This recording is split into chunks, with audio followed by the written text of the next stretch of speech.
Belgium to Congo, turned it to hell.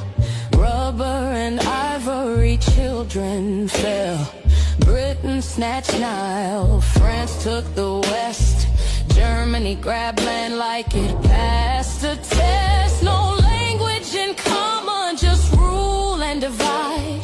Fed us their flags, made us swallow our pride. They taught us to hate what we saw in the mirror. Now we pray to their gods just to feel clearer. Hey, we weren't even there. Split the bloodline.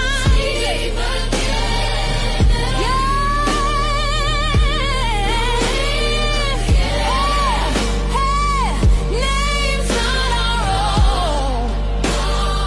Waters like chains. Waters like chains. Still today, we carry the pain. Who gave them the right? Response, take body. Who let them rewrite? Not our bodies cold. Who drew the line? Through our souls. Colonial goals. What they stole, we'll reclaim whole. We are the story they tried to control. But memory's a drum and truth don't sleep. Our roots run deep where their cuts ran steep. Now we rise with fire in our name, burning their maps, reclaiming our flame. Burning their maps, reclaiming our flame. You carved us up. We rise again. One Africa. Yeah.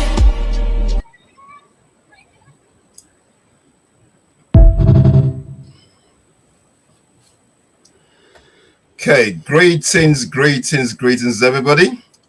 Welcome to another Alkebulan Awakening Series. As always, in collaboration with Kumbukeni and my sister Unduku and our guest. Greetings, everybody. Habari gani? Mzuri. Mzuri. You're done introducing yourself, Oladele? Yeah, I'm done. Oh yeah, I forgot my other bits. Yeah, don't forget.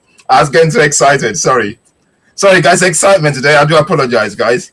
My name is Oladele. I'm the founder of the Emergent Alkebulan, and as always, for those who are accustomed to being on a platform, you know what we're about. We're basically here to challenge the narratives, basically the miseducation and the what's the other word I'm looking for? That we I don't know what to use, but Cognitive dissonance? That's the one. Cognitive dissonance. We're basically here to awaken our consciousness and decolonize our minds. And enough of the cognitive dissonance, because it's so long, guys. We see the facts, plain facts, and how we're being treated straight in our faces, and we just pretend it's not there. We want it to be business as usual. It's not business as usual, guys.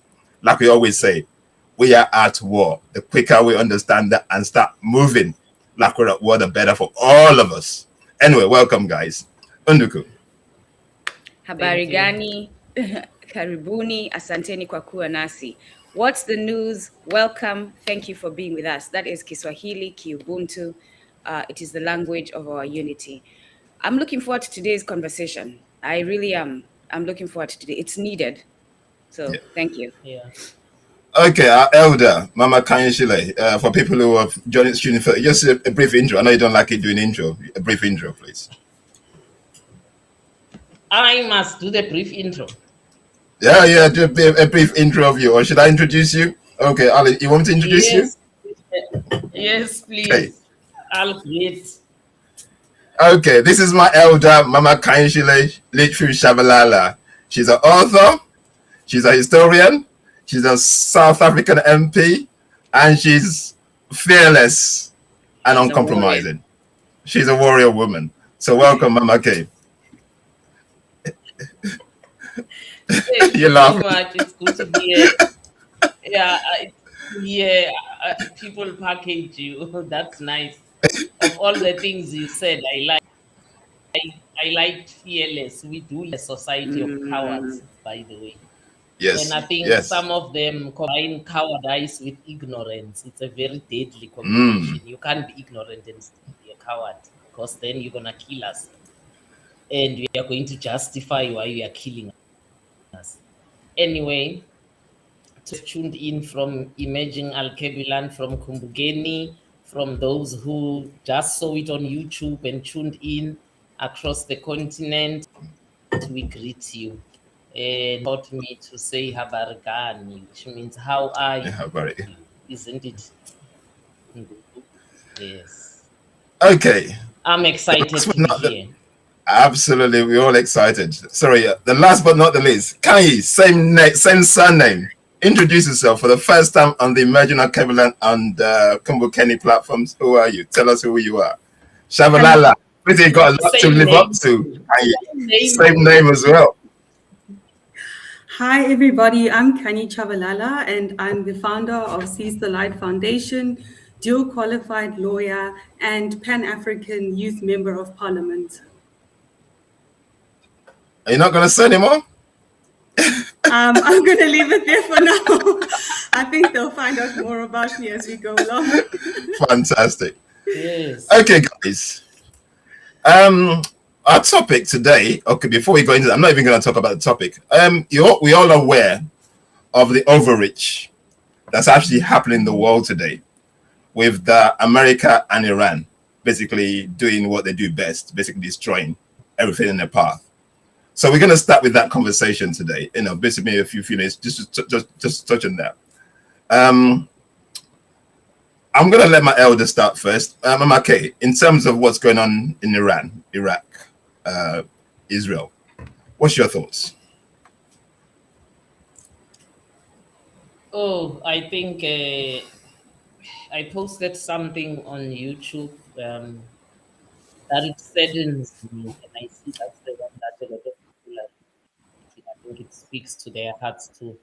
It saddens me to realize that we have quickly migrated a militarized global political financial architecture.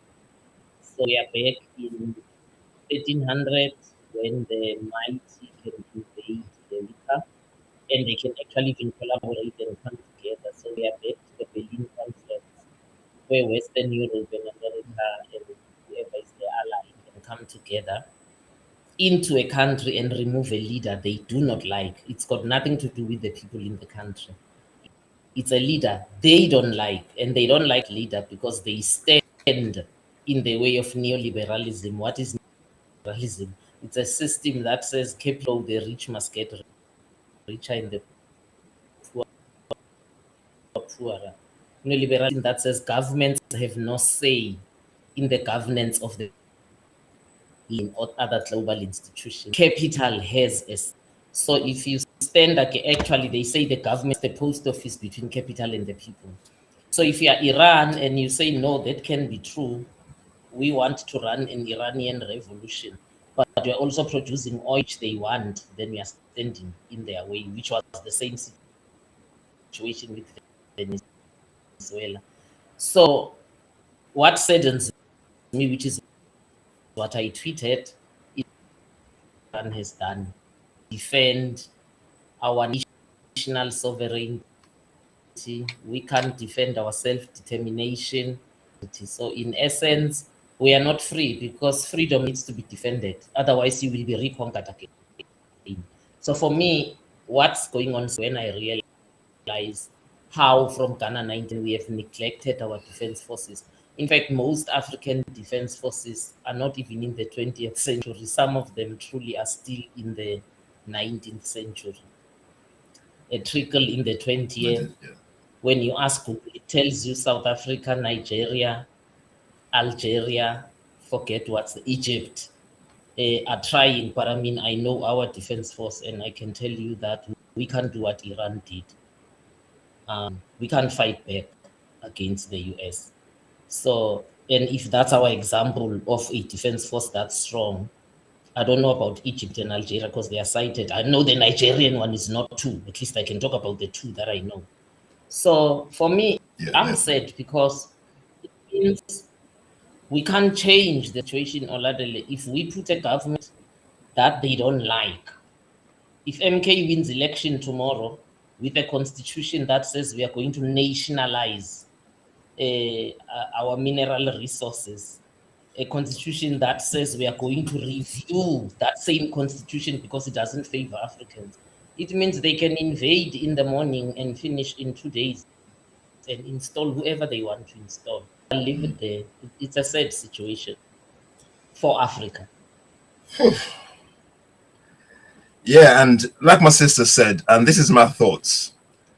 Africans, we tend to be, I don't know what's wrong with us, but we tend to pick sides of those our colonial leanings. Basically, is how we position ourselves, and which is a bit, for me, is stupidity and it's ignorance, because your colonial leanings has basically told you for years and centuries that they don't care about your interests. They don't care about you. The only reason why they are with you is basically what they extract and take from you. So today, I see, I'm going to say this, I probably can see a few Africans going to church today, go and pray for the God of Israel. I won't be surprised. And this is how stupid we are. Because look at what America's doing. Look at what Israel's doing. They're basically blatantly overreaching and doing what they're not supposed to do. That's basically a violation of every law there is. They're breaking it to do a regime change because simply they don't agree. And then for some reason, you African countries, you cannot pick sides on this. And this is what I'm trying to say. You need to stay neutral, unite as a bloc, and then build strategically within yourselves to empower yourselves, because this is going to be an opportunity. If this carries on, this is an opportunity for Africans to actually become who they're meant to be. Because while they destroy themselves, we need to stay neutral. We can't pick sides. So this is my thoughts today, because as Mama Kamake said, I was angry seeing it, but we knew what was coming. And they've been doing this for a while. Obviously, the infiltration, everything they've been doing, basically to bring that regime down. They've done so much. And they've been doing this for the last 30 years. So what they're doing now, it doesn't surprise me. It's because it's expected. Because the hegemony powers, no matter what, they're going to get what they want to get. And they will do it by any means necessary. And this works for Africa. They're going to do the same to Africa as well. So if you think it's not Africa, but it's something they can easily do. If they don't like Tinubu today, or they don't like Ruto today, or they don't like Ramaphosa, they can easily take him out. I'll leave it for there for now. Undukun. So not only did they do that, there's a video going around, I am not certain, I will say, of its validity, but that one of their airplanes went to Lebanon and spread poison all over their farms. So here's the thing. I saw a post. There's a group of Zionists, I'm going to call them, who are putting out videos. And the typical caution is, don't speak on this because your channel is going to get shut down. This is the one topic that we all cannot talk about. To hell with it. Honestly, to hell with it. If this is it, that to hell with it. Like, we are not going to be talking about blatant inhumanity because apparently we're worried we're going to be shut down. To hell with it. So here's the thing. I saw a post by one of the Zionists claiming that apparently the FBI is going to be monitoring accounts that are anti-Jewish, anti-Israel. Yeah, did you see that? I posted that today, actually. And this was my question. What federal law, because the FBI is a body that monitors and enforces federal law, the United States federal law, within the United States, that's the FBI. They have crossed their boundaries, but that is what their mandate is. What federal law are we violating by criticizing Jews and Israel? And until you give us that federal law, you need to stop the nonsense. We need to know, because this is racism. If nothing else, that's what it is. Racism. Racism and abuse of power. We don't have a law. We don't have a law that tells us we cannot criticize Jews or Israel. And if we do have that law, the United States government, you're going to have to explain why you don't have a law that punishes criticizing Black people. And we're going to have to put it in the books, because that law with the Jews is going to set the precedent for us to say, why is it that Black people can be criticized? Why is it that the president of the United States can put up pictures of Black people as apes and he gets away with it? Why can he do that? But we cannot criticize the inhumanity that Israel is participating in right now. The government of Israel, as far as I know, is not Jews, as per what God apparently assigned as a chosen people. And also, logically, a creator, this whole nonsense about the chosen people. Yet we have a part of the Bible that says we are all created under the image of God as equals. Bullshit. And it's about time we start using our brains, the chosen people. Chosen to do what? And Oladile, this future you're talking about where they're going to be attacking Africa soon is not very far away. Majority of land right now, a lot of land is being bought in Kenya by Israelis. A lot of land. Guess who's doing what is happening in Congo? A lot of those organizations are Israeli organizations by their what are they called again? They're citizens, right? So enough is enough with letting fear control how we speak about this entity that is destroying humanity. It is about time we stop letting fear control us and we start speaking for humanity. It really is, because let me stop. I am operating today from a point of emotion. Mama Khanyisile, you said we would not be able to do what Iran said. Do you know that today when I go into community meetings, they will not even allow the conversation on defense? They won't even allow for that conversation to be had. We are so ill prepared for defense, and they will not even allow that conversation to be had. So to my fellow Wanabuntu, to Africans all over the world, if you claim you're seeking liberation, please put on your big girl, big boy underwear and prepare yourself for the uncomfortable space of talking about how we are going to prepare to defend ourselves from these evil. Because this is plain evil. These are not human beings. Human beings are supposed to value humanity. Human beings are supposed to value nature. Human beings are supposed to value the well-being of their environment. When you stop acting like a human being, you're not human. And guess why I have no problem saying this? Because once upon a time, for no reason but the fact that we have this skin, they claimed we weren't human. So I think I've said enough with this. Okay, Kanye, your thoughts, please. Yeah, I'm affected about this at two levels. So as a lawyer, I think we've had a tough time within the legal community because we've in real time seen the very international law that we've all studied be undermined. And it's a tough one because right now you've got lawyers sitting in their fancy offices drafting papers that they want to present to the UN, yet the atrocities are going to continue. So I think we're seeing that there's this huge disconnect between what's written down on paper and lived experience. And this is something for me that I cannot really reconcile, that we can get comfortable that the law as it stands today is what is going to protect people. And I think that is something that I would love to bring forward in this conversation.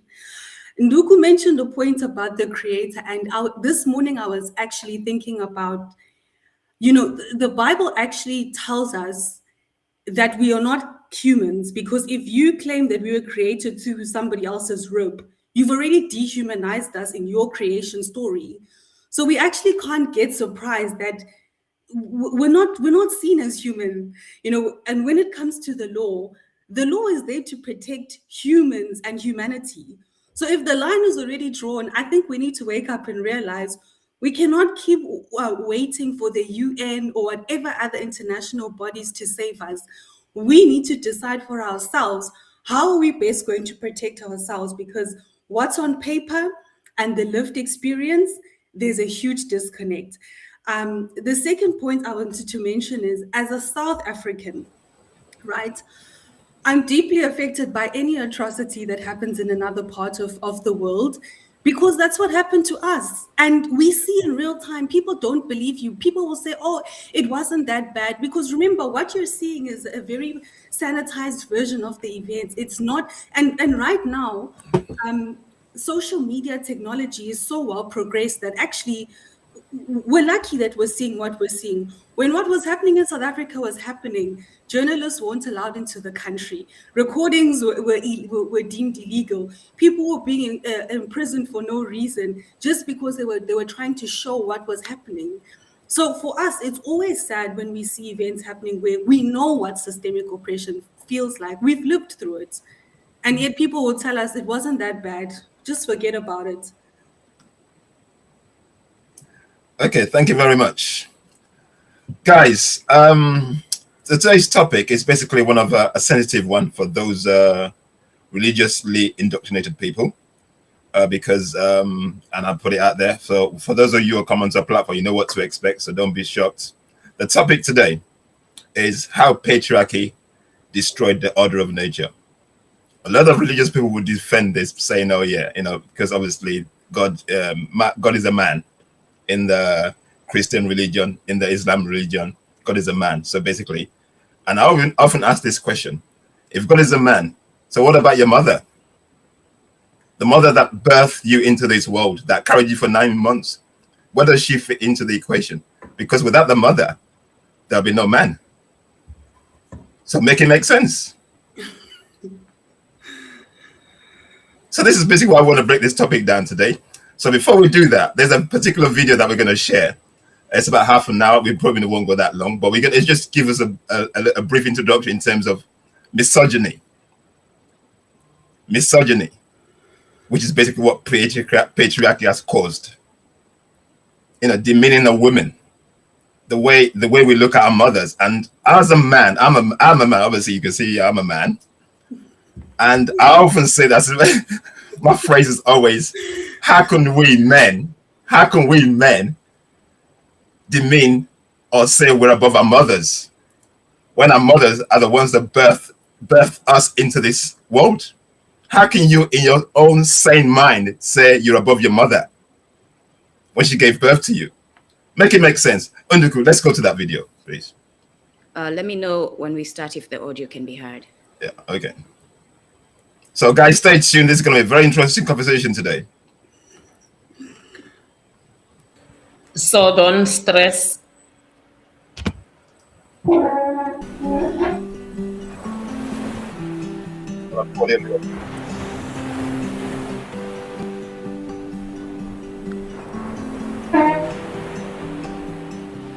Welcome to In These Times, a multi-platform podcast and YouTube broadcasting channel for mental health issues. We want to address mental pain and emotional suffering by bringing you information that can alleviate your distress. And you may make some important mental shifts that bring back your light, your love, your hope.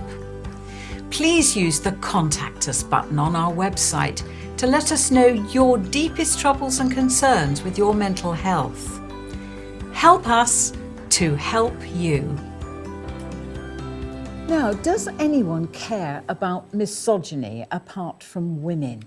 And do we even know what it means? Misogyny is violence, hate, and harassment directed specifically at women by men. But this understanding of misogyny is really quite modern. Misogyny can take brutal forms of rape, domestic violence and abuse, female genital mutilation, and sexual harassment in the workplace. It can even happen in public spaces, such as walking in streets or parks at night. It's present in gender pay gaps and career discrimination. Its violence is saturated in young male culture, such as porn, violent video games, and urban music. It can even be seen in government ministers, the police, and judges.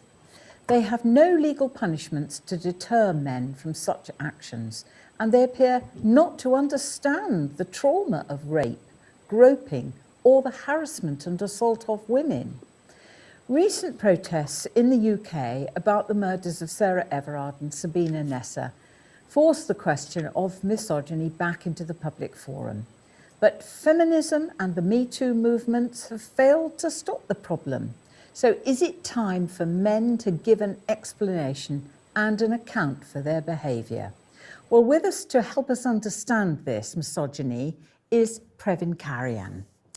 Now, Previn, somebody said on a sort of slightly lighter note before we get into this, that they described it as the oldest human prejudice.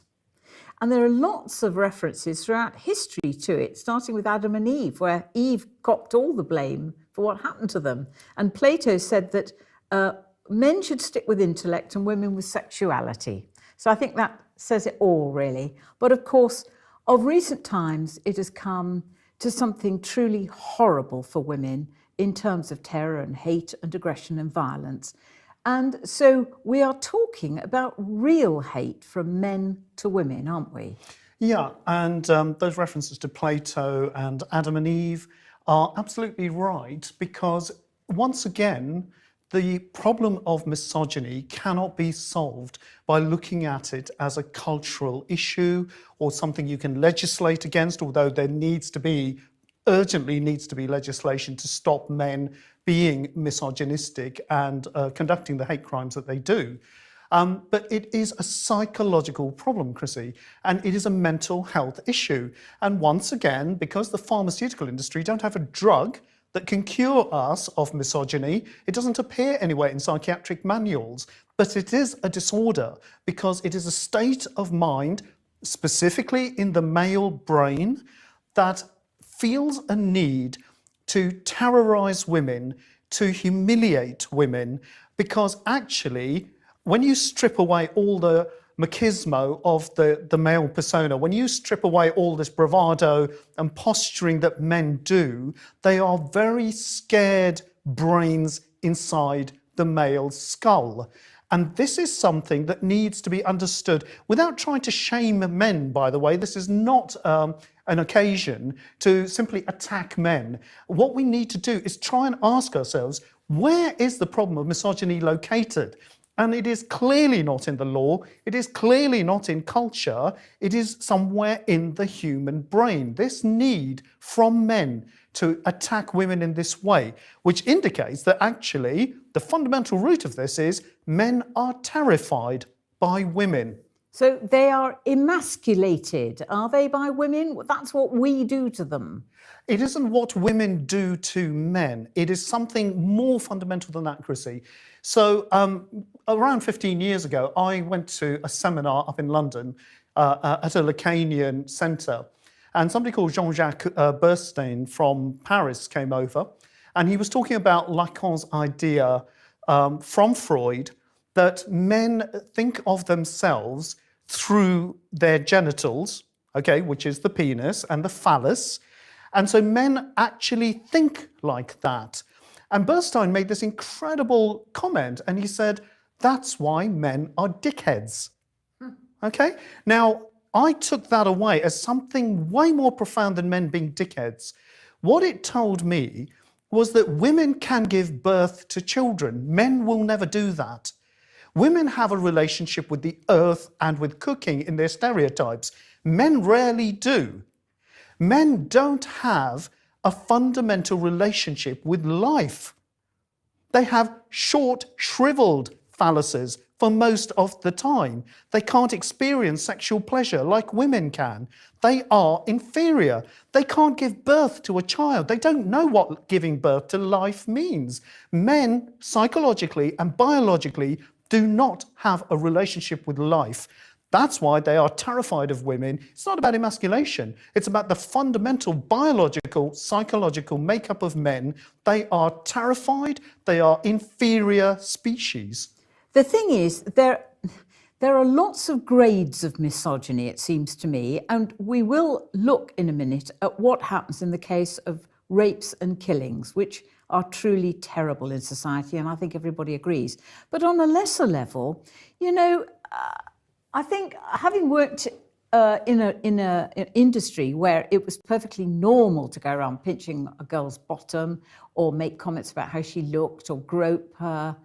And I do remember an occasion when I was reading the news on radio, and there was a panel between us, a glass panel, and the man dropped his trousers, and just to see if I'd go on reading the news. Did I go and complain? Did I take them to a tribunal? No, because I needed the job. So are we not making all too much fuss of the slightly lesser grades of misogyny? The microaggressions that you're talking about are quite tragic, and it's actually quite painful to hear you saying, I needed a job. Okay, that's hideous that women have to put up with this kind of behavior, not just because they need a job, but actually because society tells them, oh, this is so funny, there's nothing wrong with that. Now, let's reverse the situation. If men found that foul, repulsive women came up to them and pinched their bottoms and made leering comments and groped their penises inside their trousers, do you honestly think, Chrissy, that men are going to sit there and go, this is so funny, I won't complain, I just need to do that for my job? No, men would probably physically slap the woman back. They would be angered and outraged. Imagine a woman saying to a man, you men, you have small penises most of the time. Do you think a man would find that funny? No. He would find it a deep insult because it strikes at the root of his inferiority. Now, why is it that men don't have to tolerate that kind of abuse? Why is that not a social norm? But it's okay for women to be subject to that kind of constant abuse and harassment. It's in the newspapers, Chrissy. Yes, it's constant. it's There's still body going. shaming that goes on with women. Yes, and of course there are, you know, even this week I was reading about some quite well-known man who. Okay, I'm just gonna bring our guest back. So, guys, you got a context of what we're talking about today. So we're gonna break this down. Mama K, I think you want to go first. Give me a second. I'll reset the screen. Okay. Okay, Mama Khanyisile, if you want to go first, based on what we've watched, I would love you to come in with what's the perspective? A kind of historical perspective. Can you hear me?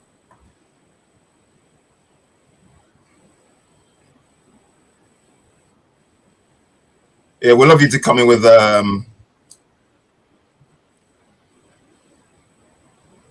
okay. We can hear you. We can hear you. Yeah, we can. Yes. Mm.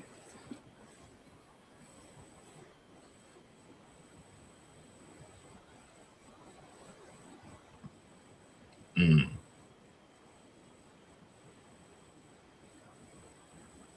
Mm. Perfect.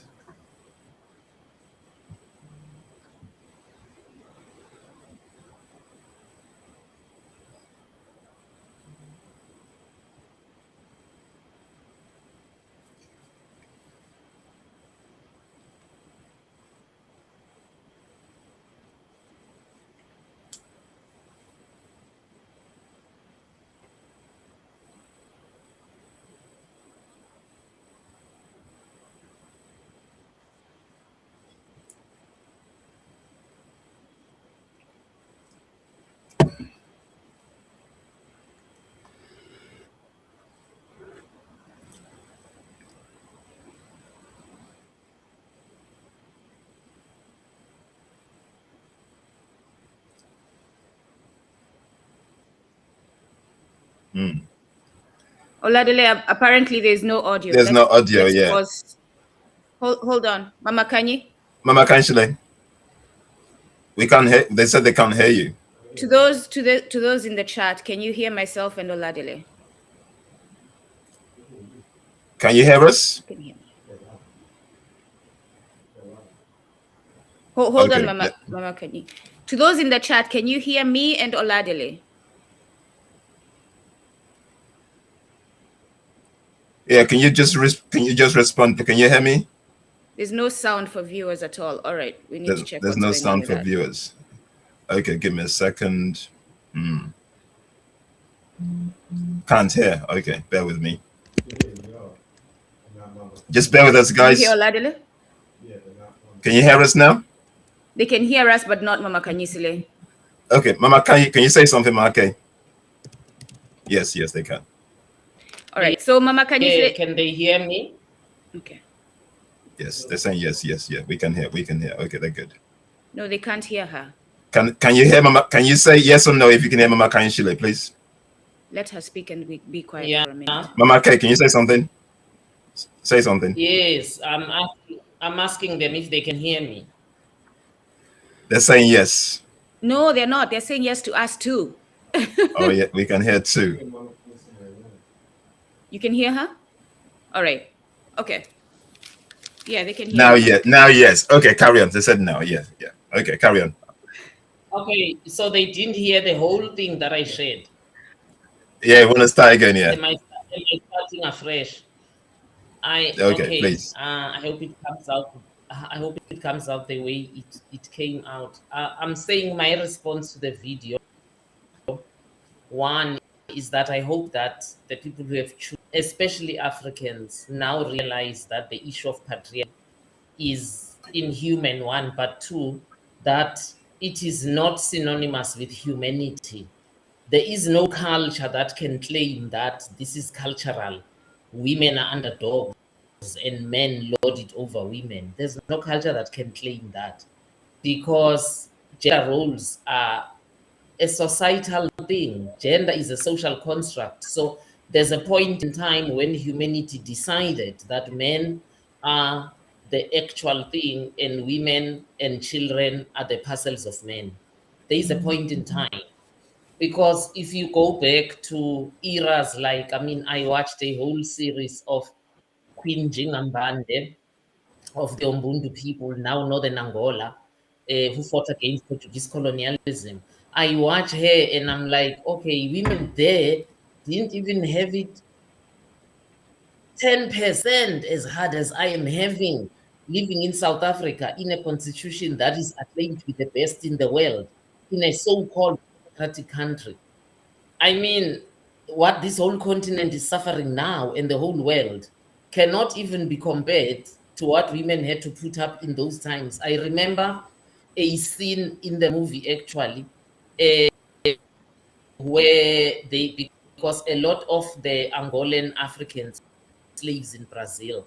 So there was this Brazil merchant who was coming to, and they brought a female who was wearing the Victorian way, the long dresses, and then this one of the warriors that empire asked, if this is where you come from, how do your women run? She was a warrior. She was in the defense force protecting the country. It was just like, how can you even ask a woman to dress like this? How do they even walk? How do they run? How do they save themselves? So for me, honestly, my response to this video is that there was a point in time where we socialized men to hate women, and it has not stopped. We are still continuing. Because if you look even at an era, Oladele the Benin Empire, the woman called the hidden Oba of Benin, achieved such heights that the coming in didn't even believe this was a woman, so they made her into a man, or Ioba Idia. How did these women emerge and achieve such heights? How does Mujaji and Mujaji, the founders of Southern Africa, how do they start a matriarchal reign queendom that's functioning, where people came as far as the breadth of Africa, the breadth of Africa, to show us how to make rain? How did those women make it if truly patriarchy is African and patriarchy is synonymous with humanity? I think I want to, with what Sankara said in the book, he wrote about women, that show me a society where half of its citizens is, and may my feet never take me there. Because how do you say this is natural? How can you say synonymous with how we were from the beginning of time? Things, humanity would never have developed.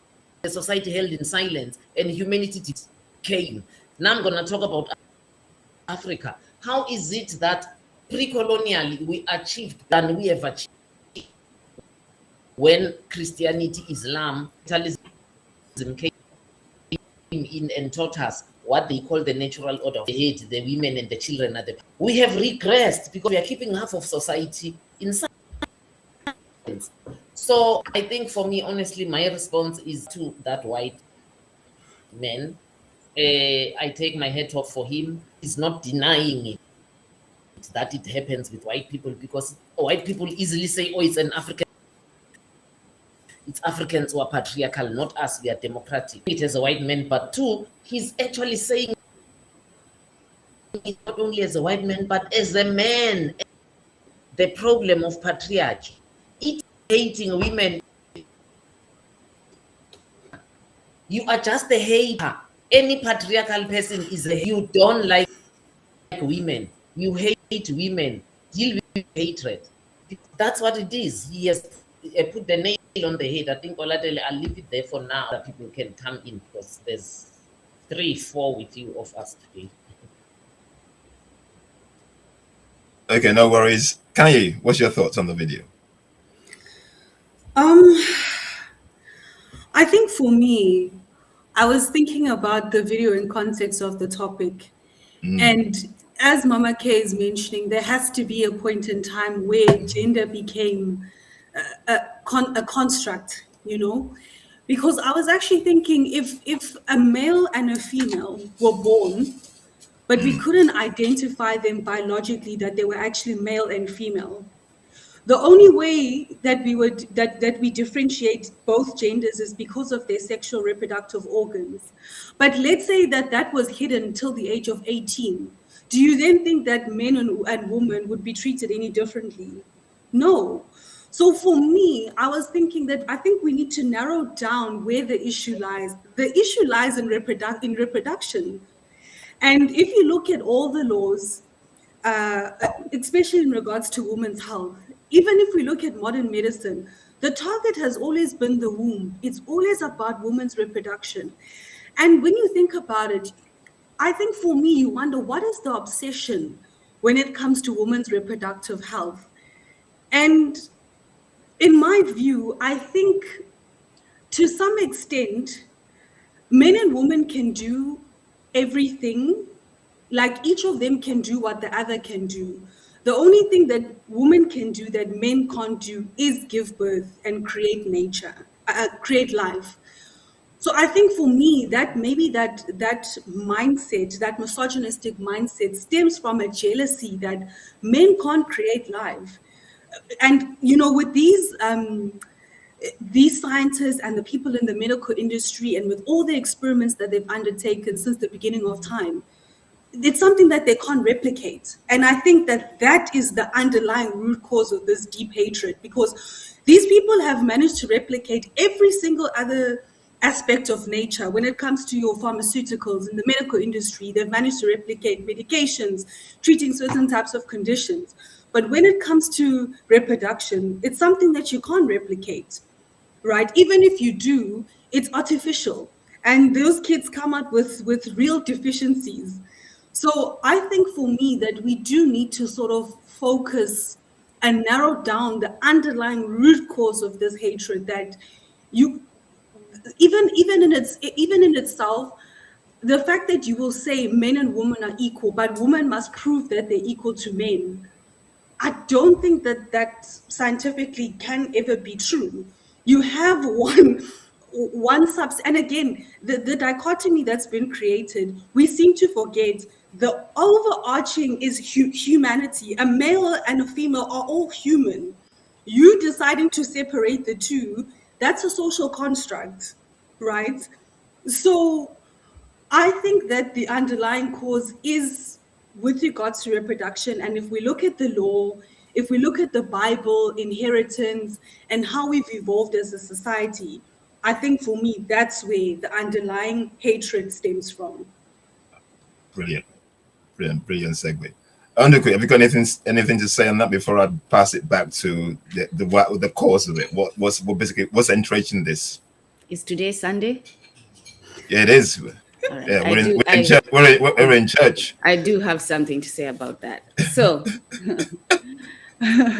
this video for me,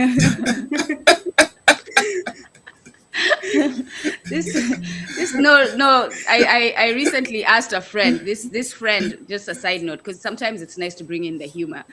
I recently asked a friend, this man reads all the time and is always buying books. And I asked him, hey, do you have this book? And he asked me, is today?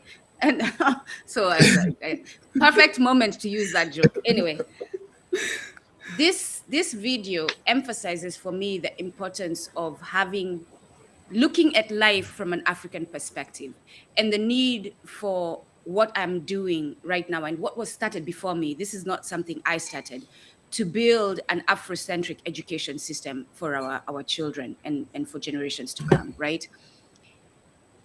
I agree and don't agree with what was said in the video, because to say that men are jealous as an African because they can't produce life is to not understand what the production of life is.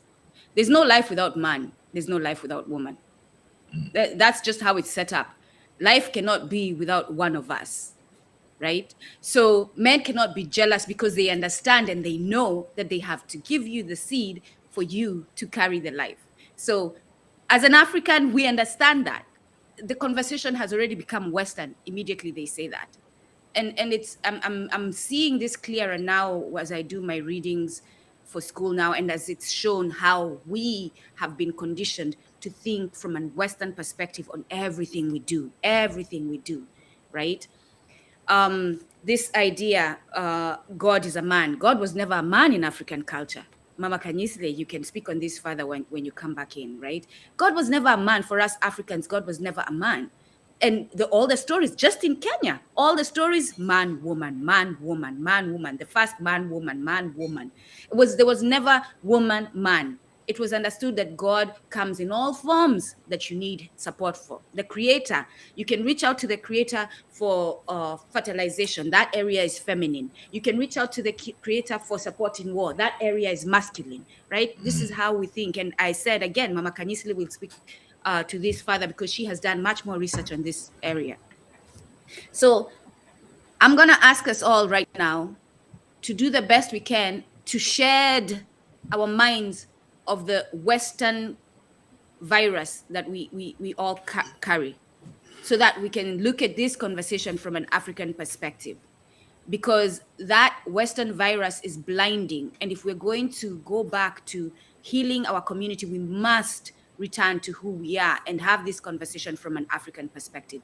Our men are not jealous of us because we carry babies. No, they're not. Because men understand that they must put the seed in you for you to carry that baby.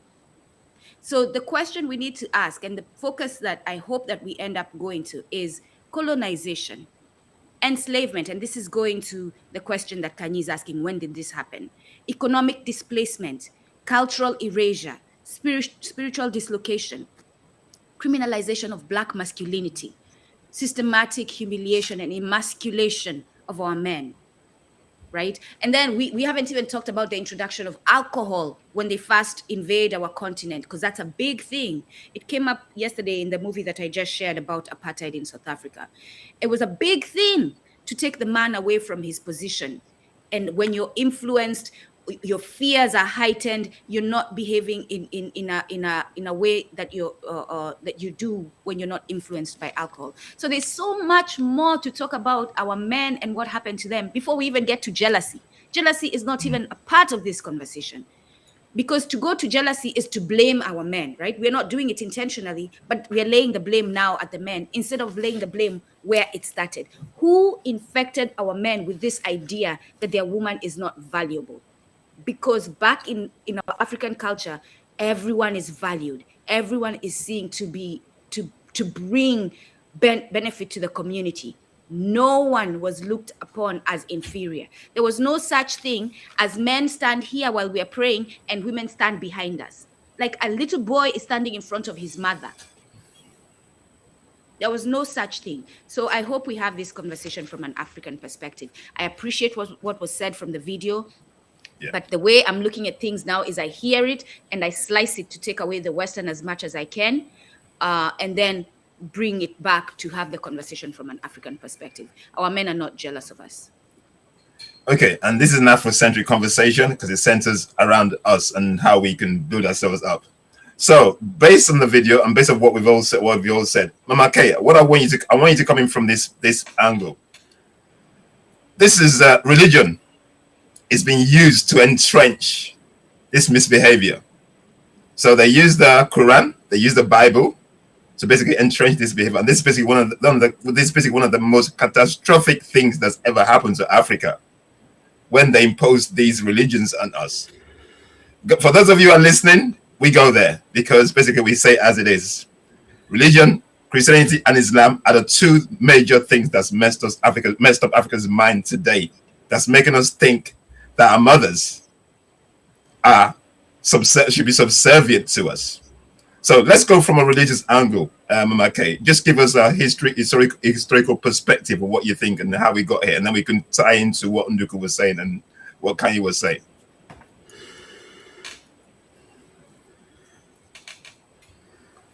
I summarize again what I before, and Nduku touched on that, almost 89% to 90%.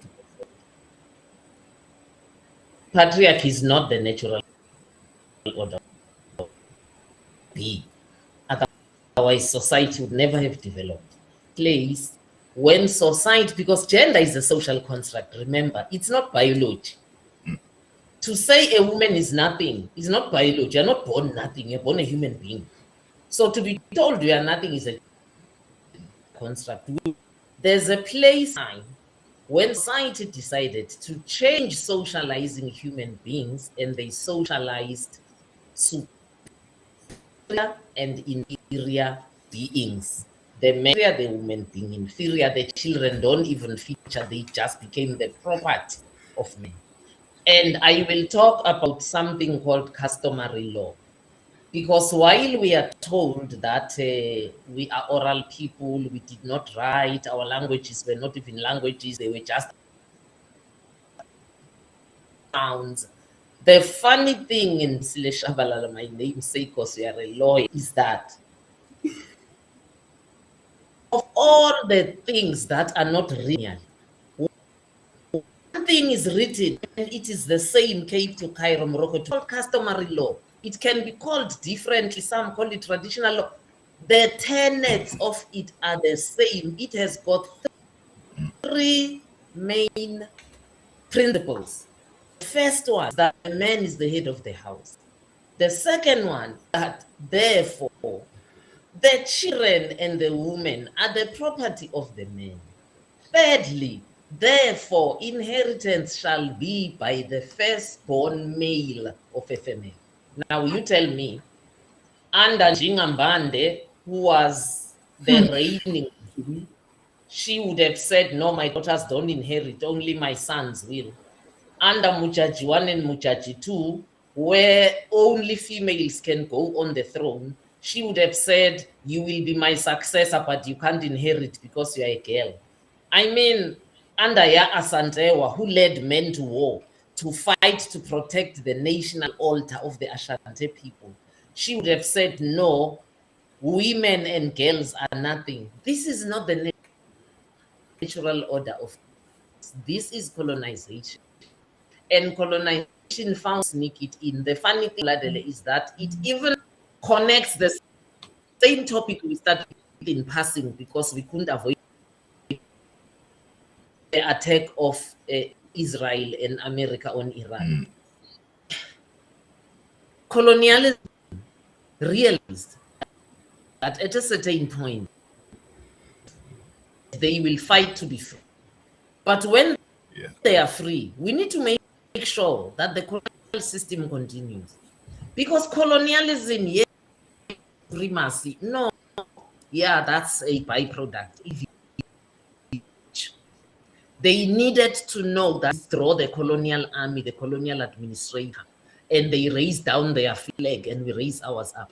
White privilege will still continue, because white privilege to the economy, white privilege is what makes America and the West tell us that first priority to South African world. They have first the big 5 animals of Kenya. First priority to Kenyan, priority to Burundi coffee, the first priority to DRC minerals that we all need for this high-tech 21st century. It's privilege. It continues. They had to make sure they conquer the brain. How do you conquer the brain? Because they knew when this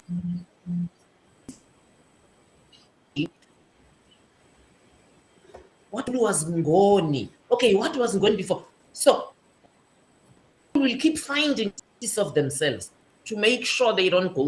We're going to give them the Bible and the Quran. because the Bible and the Quran culture that is not you. If you are an African Muslim, sorry to just say it, Yep. if you're African Christian, you are first Christian, then you're African. Secondary. I mean, most African even care who are. It does not matter to them. What matters more is who was married with what they believe. So I left in here, religion where you find first principle of customary law of the house. If you speak a proper African language, tell me an idiom. Tell me an idiom that colonial Africa that says the man is behind it. This thing we found in the Bible. Inheritance by the firstborn male. This thing we find in the Old Testament, we see it there. Because inheritance depended on the system you followed pre-colonial. Pre-colonial systems, trilineal systems, there were patriarchal systems, but there was no patriarchal system in Africa. You can search it for it. There were patrilineal systems, like at the helm of actually the Indlu of God. No.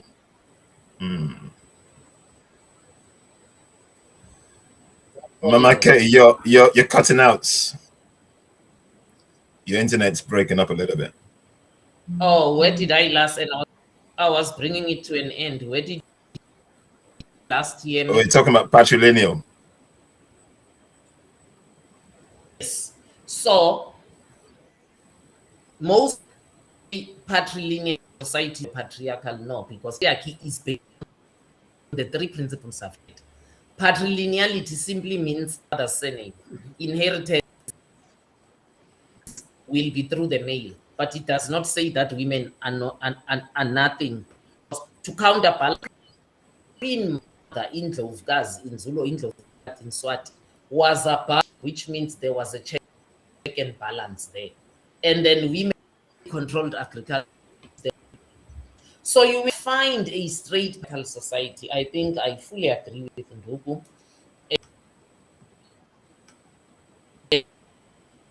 If you are patriarchal, patriarchy is based on the hatred of women. You might not be at fault because you are socialized to be patriarchal, but check it out. Patriarchy of women. It cannot be defended as culture. So I think I'll leave it there for my other panel. Okay, thank you. Khanyi. So I think for me, I like to look at these things as when a lot of people believe something, we need to investigate where do people spend most of their time, and then how are these views perpetuated over time.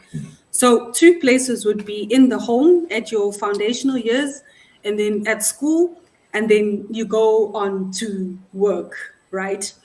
So education does play a fundamental role, I think, in how we're socialized.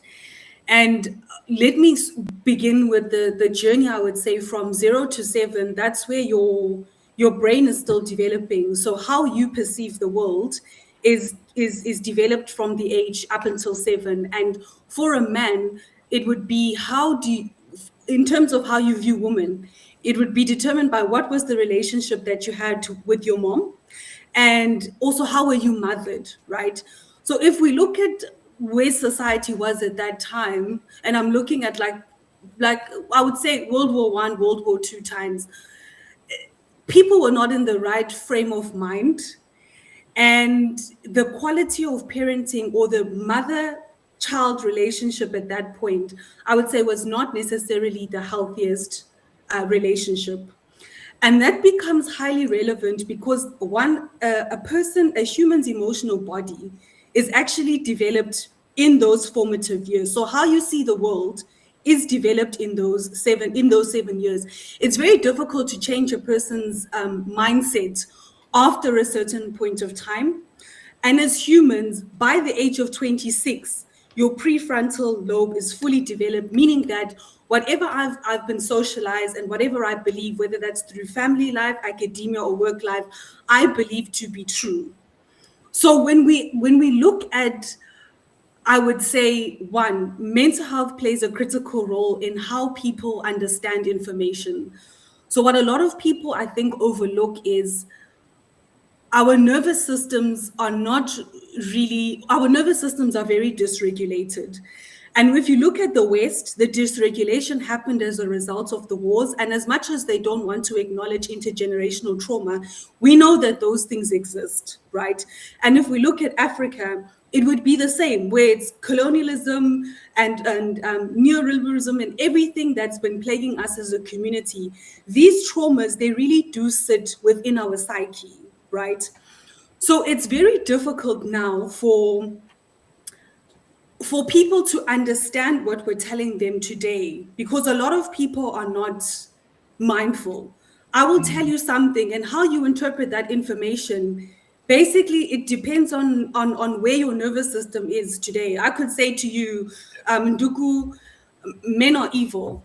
If your nervous system is triggered and you've had a negative experience with the man, you'll be like, absolutely right. You won't even interrogate the information. I'm telling you, you won't even say to me, oh, why do you feel that way? You won't introspect. You'll just take my word and absorb what I'm telling you without really going through a critical process of analysis. And this is what is killing a lot of people, because we are a society and a humanity who's become mentally lazy. Unfortunately, whatever we have absorbed as knowledge, we hardly interrogate it because everything's been given to us, right? If you think about, that's why I mentioned the foundational years. If for example, you're a Christian child, you're handed the Bible, you believe those principles, you go to school, you go into a Western education, and in most of these so-called good schools, I'd love to also highlight that many of those schools are same-sex schools. So kids are also socialized around their own sex. So when exactly do you learn about the other sex? And that is also detrimental for your development, right? Because as I said to you, if you look at, as a man, how do you now form a healthy relationship with a woman? If your mother's nervous system was triggered while she was carrying you in the womb due to unprocessed trauma, and we know that trauma is real, as much as I know that a lot of people will dismiss trauma, but it's just because from a mental health perspective, we've not really understood the emotional body. We understand physical health well, but when it comes to the mind, it's still an ambiguity to a lot of people.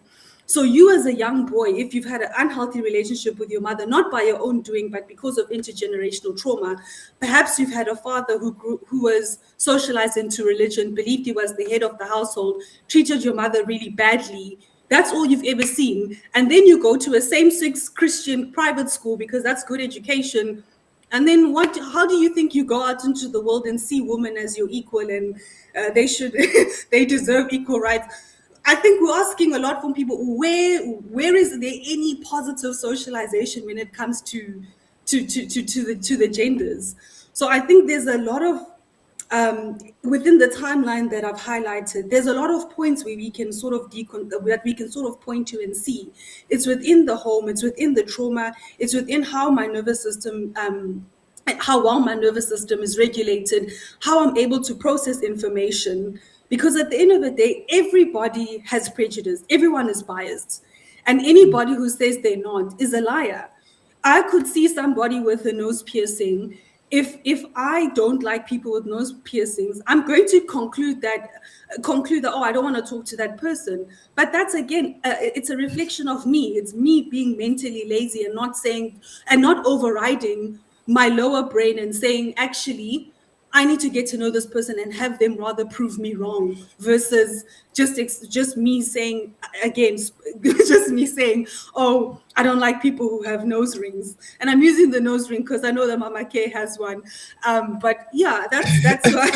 Yeah, so I think that for me, it is a form of mental laziness, and it is, as he said, it's a cognitive deficiency. But as to how we begin to solve it, that's why I tend to look at systemic and structural factors, because I think that those are the places that we can actually look to society to embed healthier forms of masculinity and femininity. Whoa.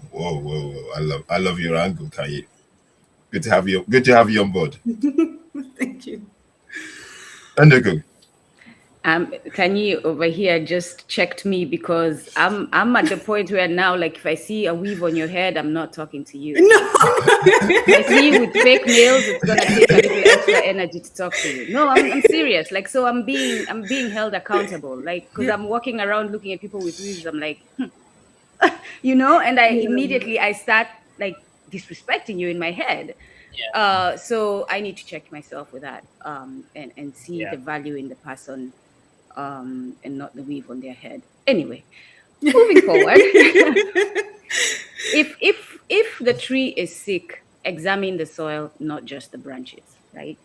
If the tree is sick, if my fruit tree there is drying up, it's not producing fruit, I should not just look at the branches, I should also look at the soil. Am I giving it enough nutrients? Is the soil nutritious, right? Is it being watered? You don't just look at the tree and say, oh, this is the branch that's causing the, you have to look at the soil as well. What does that say? Who taught our men? And I'm going to move this also to women, because I have said several times recently, I'm not having this conversation while we are talking about just one of the entities. We're going to talk about the whole family, right?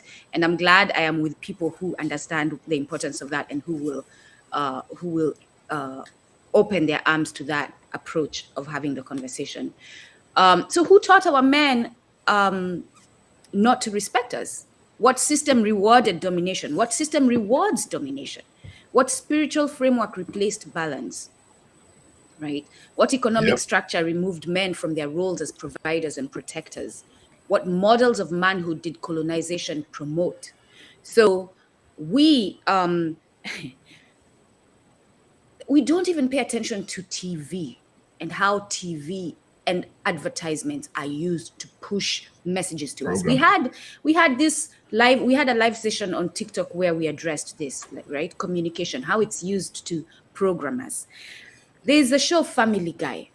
Now here I'm talking about the children. In that show, that little boy Stewie disrespects his parents all the time. All the time. Boss Baby is a movie that just came out recently. Disrespecting his parents all the time. This is what our kids are watching. So if our kids are constantly watching this, why do you think they're not going to eventually think that they can open their mouth to you when you say stuff? Because it's subconscious. It's not that they want to. It's subconscious. It is starting to sit in their subconscious. And so that's what their brain is picking up, because their brain is understanding, oh, this is how apparently we're moving now. That's what the brain is understanding. This is how we are moving now, because it's constantly being told that this is how we are moving. So when you look at a lot of them, when you look at Cinderella needs a man to come rescue her from poverty. And it is because the man died that she's in the situation she is in. Huh? No, it wasn't an aunt who came and saved Cinderella. It wasn't her grandma. No. Her father died, she was in poverty and oppression, and then the prince came and she was fine. You know, when you look at Rapunzel is being oppressed by a woman. Rapunzel is being oppressed by her mother, but it takes a man to come and save no, not the woman, the friends of this woman who realize that she's captured her and they come and save her. No. Only the prince can come and save her. So we are in this society that tells us only man can save us, right? And then we go to church.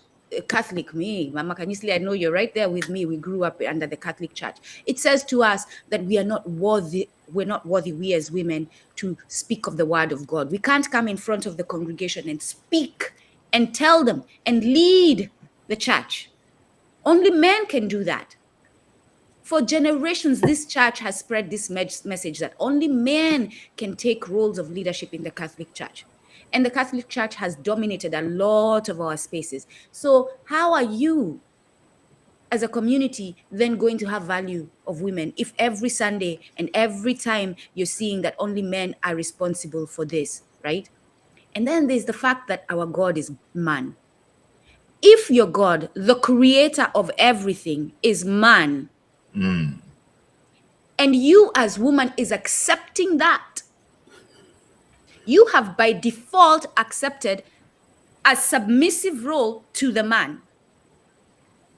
by default, without even, you didn't even think about it. Oh yes, amen, this is what we are doing, let's move forward. Or why you didn't even ask questions, you just came in and said, okay, God is man, so let's keep moving. So in your head and in society, you have accepted without even any conversation that men rule you. And then let's flip it now to the women. We are in a society that doesn't allow conversation, that doesn't allow negotiation, that doesn't allow reasoning. So we've been, now men have abused us, they've beaten us, they've thrown us off buildings, they've raped us and all this, and our reaction now is, right? And we're very quick to react this way to these people, not to the system, to these people down here. We're very quick to react. We have no problem with violence when it comes to my brother, my sister, my husband, my wife. But when it comes to your boss, who needs the violence, when it comes to the president, who very much deserves it, now you think twice. Violence is not good. But now women, instead of sitting and talking to our men, sitting and talking to each other and finding ways that can include our men to solve the problem, we're just reacting to the problem. And now we have become the problem. Now we are out here twerking and being a part of the disrespect that we get. No, we are licensing the disrespect. Right now, women currently are to blame for the disrespect we are getting because of how we dress. And we dress that way because feminism, Western feminism told us that that's how we show pride in who we are.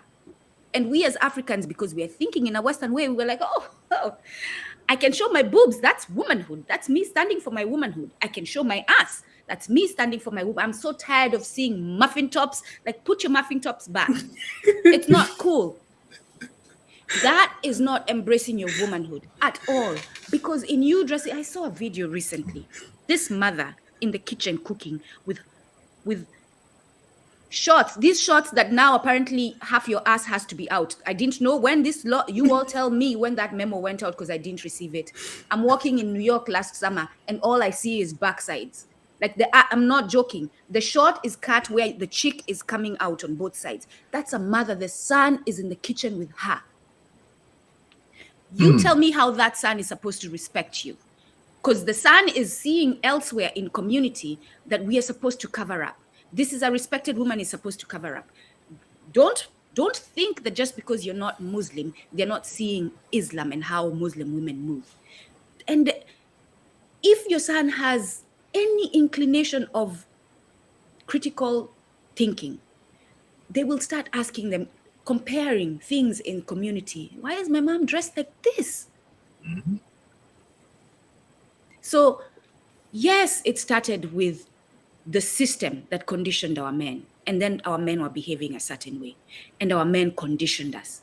And now we're behaving a certain way. And because we didn't have that conversation, we are now just reacting. We are now sanctioning. We have licensed. We have signed, signature, agreed to the disrespect that we are receiving right now as women. So this conversation cannot just be had, what are men doing? It's what are men doing? How have we reacted? And what needs to be done, right? What should we have done instead of just being reactionary to solve this problem? What should we do now? And I hope that's where we're going to go with the conversation. So going back to who taught us, who taught our men to disrespect us? Let's look at that who, so that we can detach from that who. We need to identify that who as a danger, as an enemy, as a threat to our community. What system rewarded domination? We look at that system and we do not decide to keep it. As I was watching yesterday, that movie on apartheid, I'm sorry I'm going long. One of the people, and Mama Khanyisile, I am so looking forward to having a personal conversation with you about apartheid because my heart is aching after yesterday.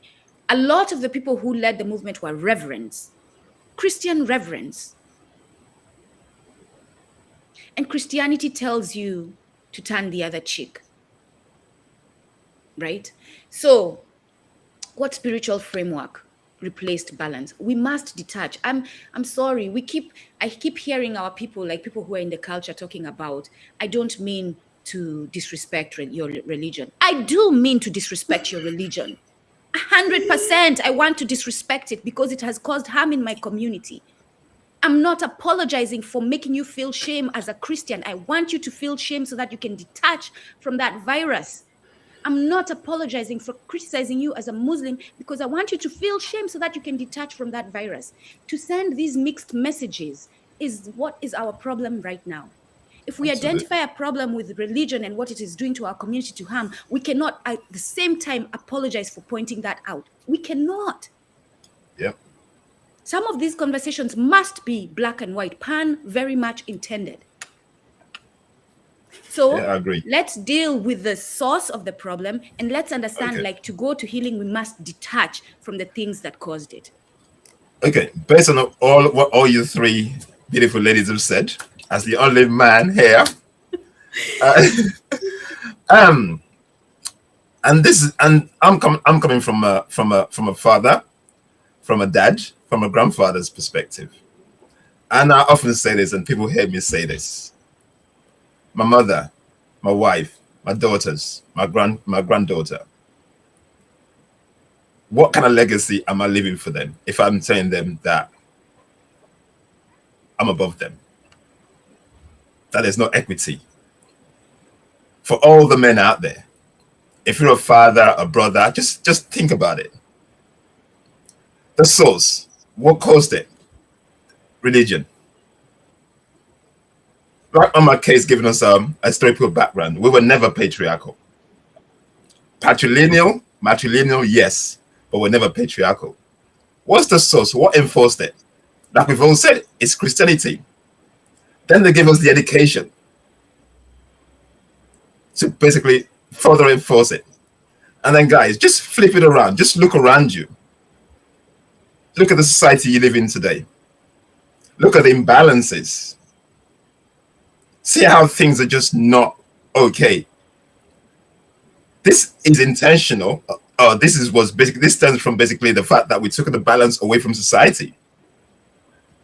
And when you take the equilibrium, because I say there's a balance between there's a feminine energy and the masculine energy.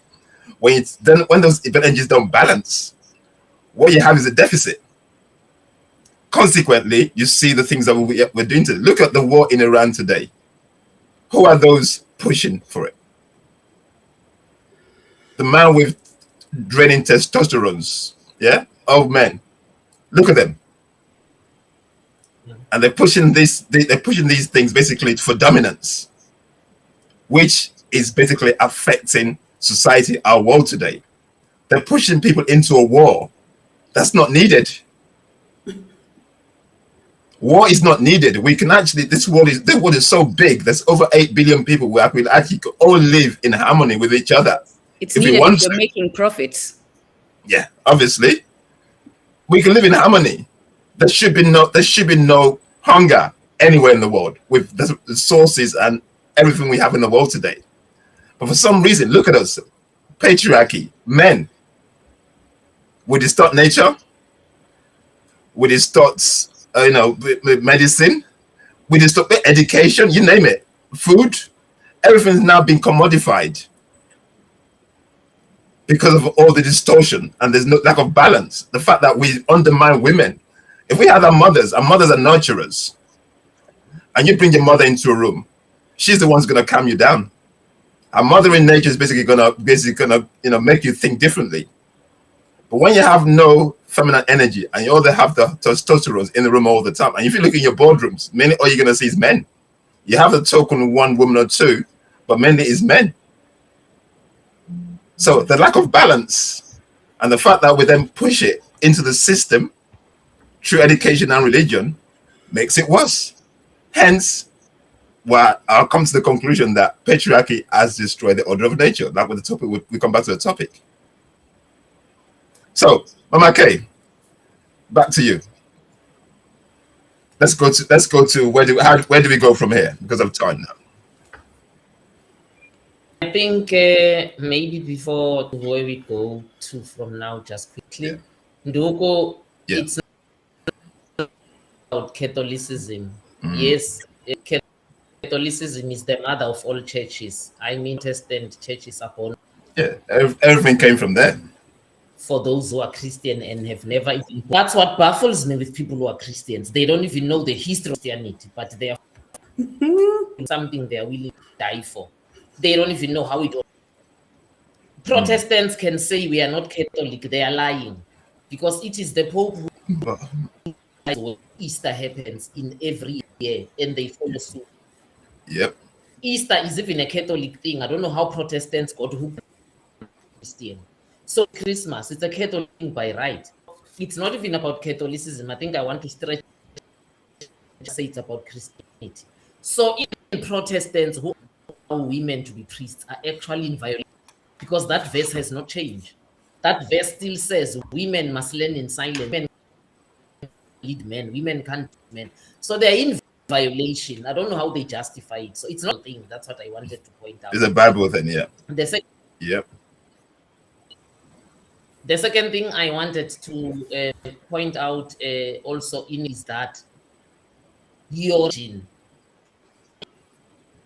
Really, how is it yours? You don't even know it's even started. You're not even in control of it.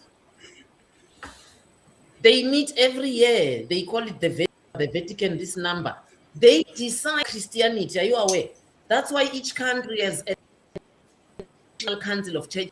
Ours is the South African nation. South Africa. They attend global council of churches. That's why they get the march orders from the Pope. So, I mean, only if you know what to say. Your religion, it's not yours. You are just following. You're just follower, and they like that way when you don't even know it started. At least when I was a Christian, which did a whole study right from the first committee that met between Paul and the of Acts, and then I came down with it all the way to what now is called, I don't even know, it's the Vatican whatever number now, but it as each thing passes. So it's not your religion. I will disrespect it because it's not for me. I don't think I'm hurting you. And if you feel too personal, try making African culture personal that way, and then I'll respect you. The second thing, third thing from your offering also to talk about is we had no male God. True. Because we are not creationists. So is to cosmology in African spirituality. Cosmology, people come to being, they are not created. Zulu people prize the reeds so much because they believe they came in being from the reeds. That's why the reeds is what we celebrate at the start of a year, because our year is a big thing. It cuts the year that ends and the rains. They have the reed dance.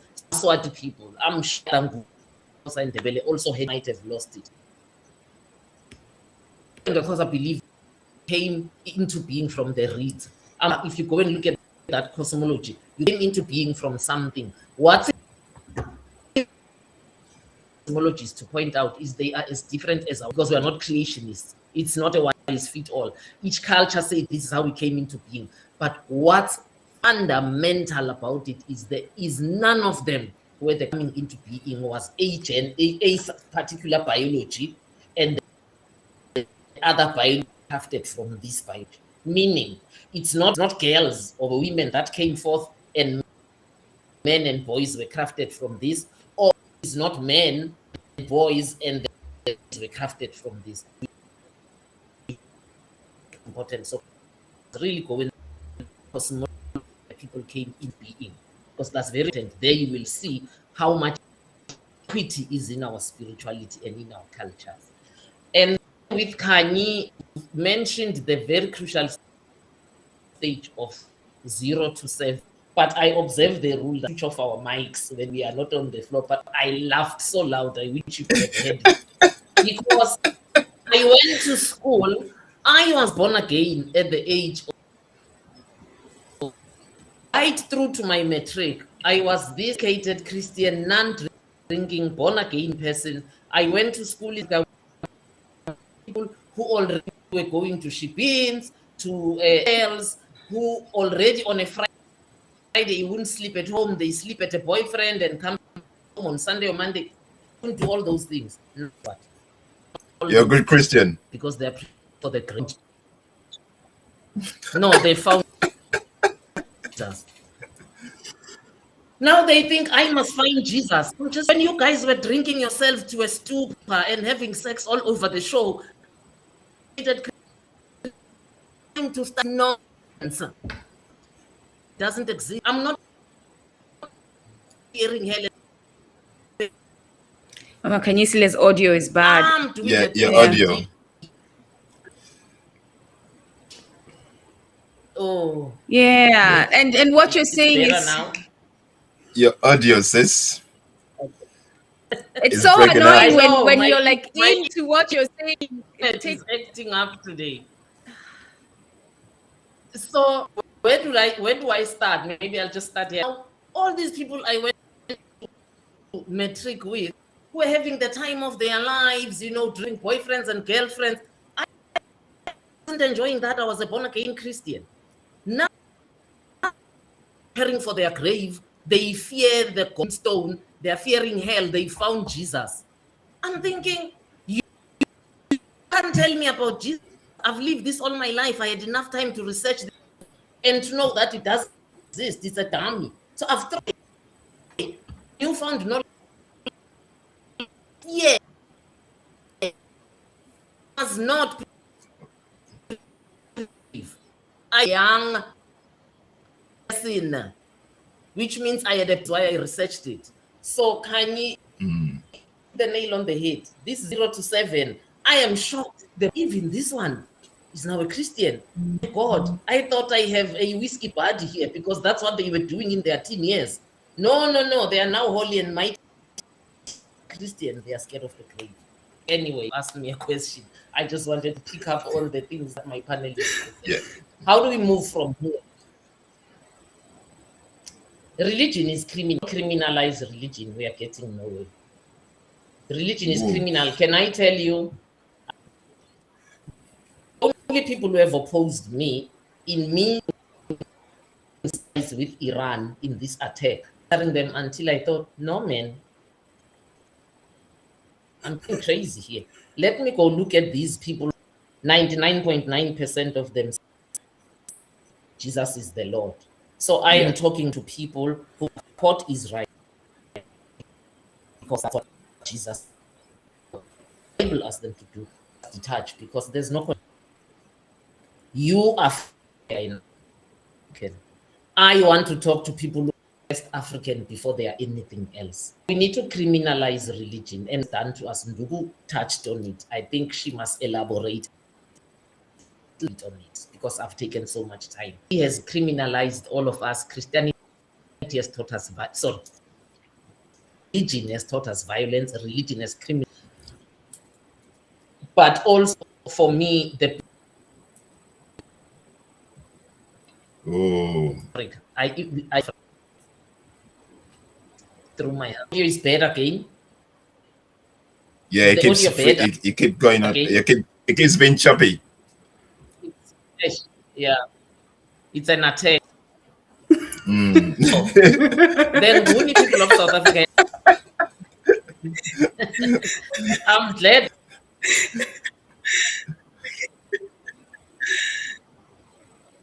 Yeah, go on. You finished your point. Oops.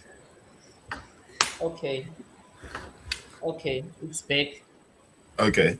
Now I'm gonna say this point so I can leave because the very crucial. We discover about 9 months now. In South Africa, we call it Nguni and Nduku, which is GUNI, and then the amount of them in Malawi, in Zambia, I think in DRC themselves and ONY in Ngoni. Okay, so where this comes from, we were called Abangoni.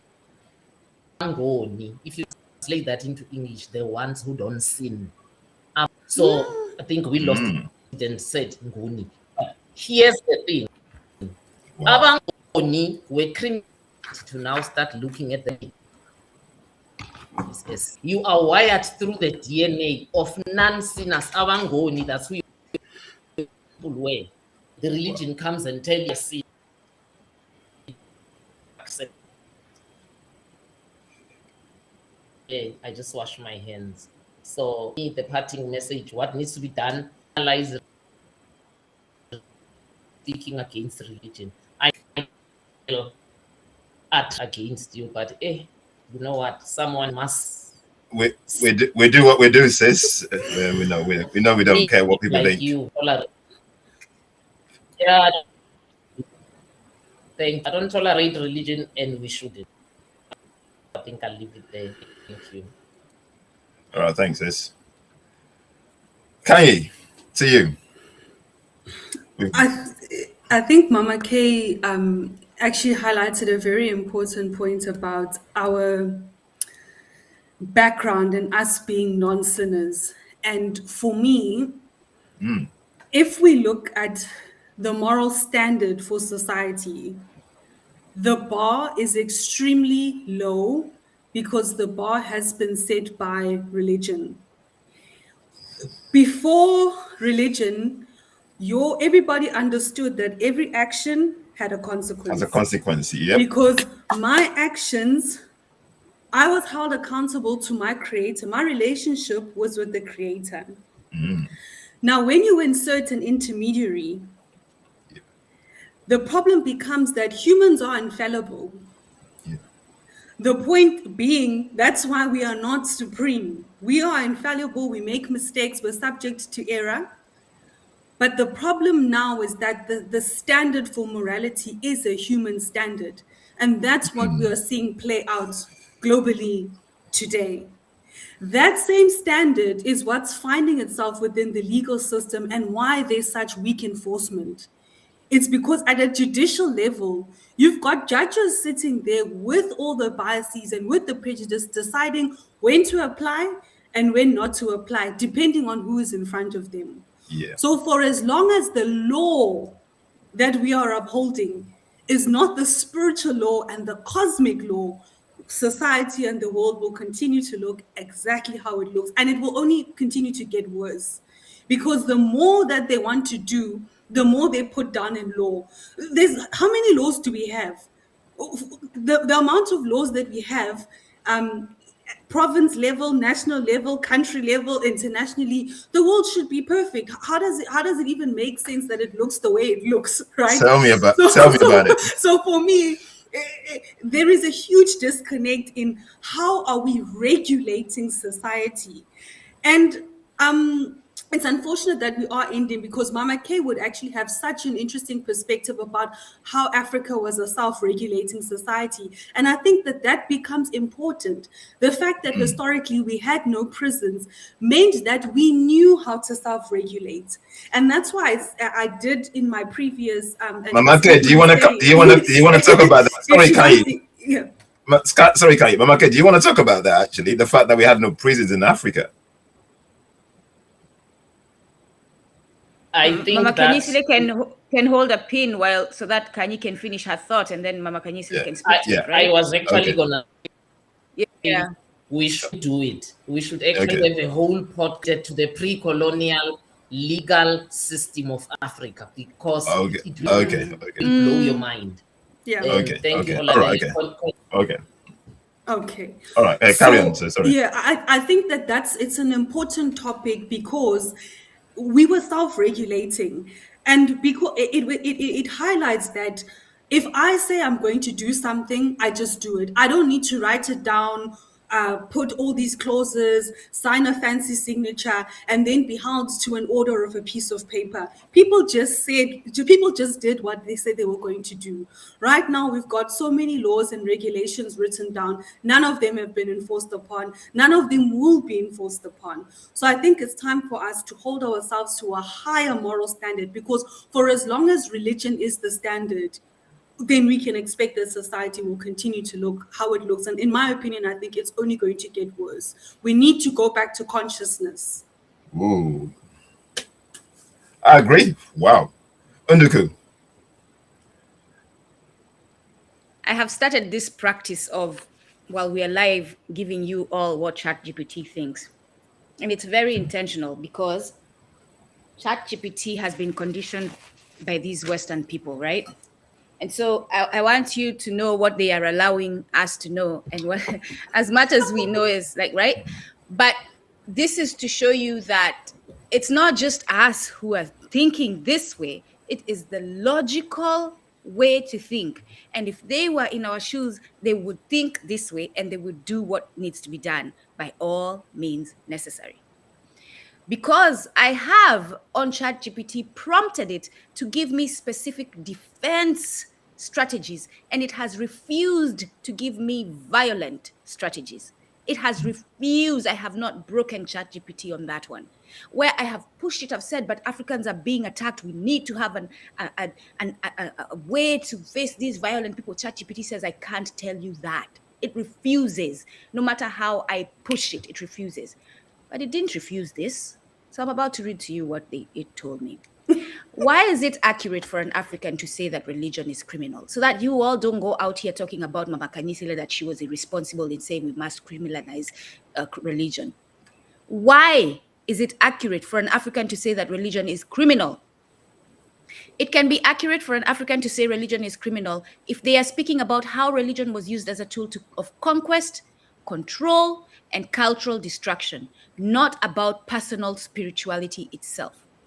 In African history, certain religious institutions were tied to... Did I do that? Yeah, you did. I'm sorry. Okay, we'll bring it back, right? Thank you. Yeah, carry on. In African history, certain religious institutions were tied to justification of enslavement. Yesterday, this movie that I put there, and I will read it, currently, it ends today. The International African Diaspora Film Festival is going on in New York City. And this was one of the movies they were showing. But in that movie, they show in apartheid, what was this devil's name? It's interesting. I was writing their names and writing devil right next to it, because I was writing everyone's name. The devil in charge of apartheid. No. He comes later. He's a pimple on the face of the devil. Like, last name is Verwoerd. Mama Khanyisile and Khanyi, are you familiar with Verwoerd? I don't know if I'm saying it right. Verwoerd. He's the founder of apartheid. Yeah. And in it, sorry, let's correct in it. Sorry, Nduku, to interrupt. Sorry, so that the viewers know who we are talking about. That's the pronunciation. Verwoerd. Yes, there you go. See, I knew there was some special logical pronunciation in there, right? Because they're not African. For us, you see Nduku, you know it's Nduku. That's how it's pronounced. You see Okaba, it is pronounced Okaba. And it's, anyway, besides the point. In it, they are using Christianity to justify everything. Everything. They're using Christianity to justify everything they do to South Africans. They used the Dutch Reformed Church. They used Christianity to justify everything. So imagine as a South African who now wants liberation, why would you follow that same church? Even if it is named a different name, why would you follow it? Why would you follow it? Why would you follow it? And think it's going to give you liberation. So in African history, certain religious institutions were tied to justification of enslavement, legitimization of colonization, erasure of indigenous spiritual systems, rewriting of African identity as inferior, imposition of patriarchal legal codes. There you go. So they are legal codes. We are legally forced, and it is criminalized to value your woman. So they brought the legal framework, and basically, when we're talking about the law is basically something that the Europeans brought to Africa to basically reinforce. Yeah, it is law, cardinal law, by church law, that man should be the only one standing. And by man, they don't entertain the LGBTQ thing there. They're not going to be like, oh, you're a woman, but you now see yourself as a man, and so you can be in front of the church. No, you have to have a penis between your legs, a natural one, by the way. No, I'm serious. Like, as we entertain nonsense, let's point it out. Okay. The Catholic Church, as much as now it's going to be like, oh, LGBTQ plus is a thing we are doing, right? And for those of you who want to come for me, come for me. But come for me asking me for the nuance of what I'm saying, right? Fix your intellectual capacity and tolerance before you come at me and ask me why I'm saying what I'm saying. The Catholic Church can go around saying that this is what we're doing now, but they're not going to accept you as a trans to lead the Catholic Church because now you call yourself a man and they know you don't have a penis between your legs. They won't allow that. Anyway, for example, European empires often moved in tandem with missionary activity, and religious narratives were used to morally justify domination. Similarly, in some regions, religious authority became intertwined with political expansion and legal restructuring. We see this in the history of the English church and everything. From that perspective, Rome, from that perspective, religion functioned as an instrument of power, and power that harms can be called criminal. It's as simple as that. Power that does not value life can be called criminal. You do not need to worry about being politically correct. You do not need to worry about pleasantries. You do not need to worry. I don't know why you all offer pleasantries to evil people who are constantly killing you. I don't understand why, by the way, I should worry about talking about Israel and Jews and all this stuff when the Epstein files has exposed how much evil has been done to us through them. We're not paying attention. If you think right now, as I speak, I'm crazy, I have now 100% diagnosed you as the crazy one. Because you're the crazy one if you think I'm crazy for talking the way I'm talking right now. You, right now, confirmed are the crazy one. Because you should be thinking like me. If your brain is functioning right and you're a Black person, you should be thinking like me. So from that perspective, religion functioned as however, the more precise statement would be, this is ChatGPT now and its Western side, because we have to now be, religion, when fused with empire and used to dominate, becomes criminal, which still validates Mama Khanyisile's point, religion is criminal. Spirituality aimed at moral development and community cohesion is different from religion used as a political weapon, and that's what religion is. All of it, Islam, clearly Judaism, Christianity, have all the Abrahamic. We are literally living in a time where religion is being used to bomb people right now, to criminalize. You cannot say Jews have done this, Israel is doing this online without being flagged because they're using religion to criminalize you speaking up against them. So we as Africans can call anything that harms us criminal. I can call the government of the United States criminal right now because it has performed criminal activities against our people. And I don't need to worry about saying that. And I don't need to worry about whether my people will stand with me. So I'm speaking to you, my people. You should all, in your heads, whether you say it out loud or not, understand that the United States government is criminal because of what it's done to our people, and it continues to do. And so is religion. And so I stand with my sister in saying that we should call religion and see religion as criminal for us Africans.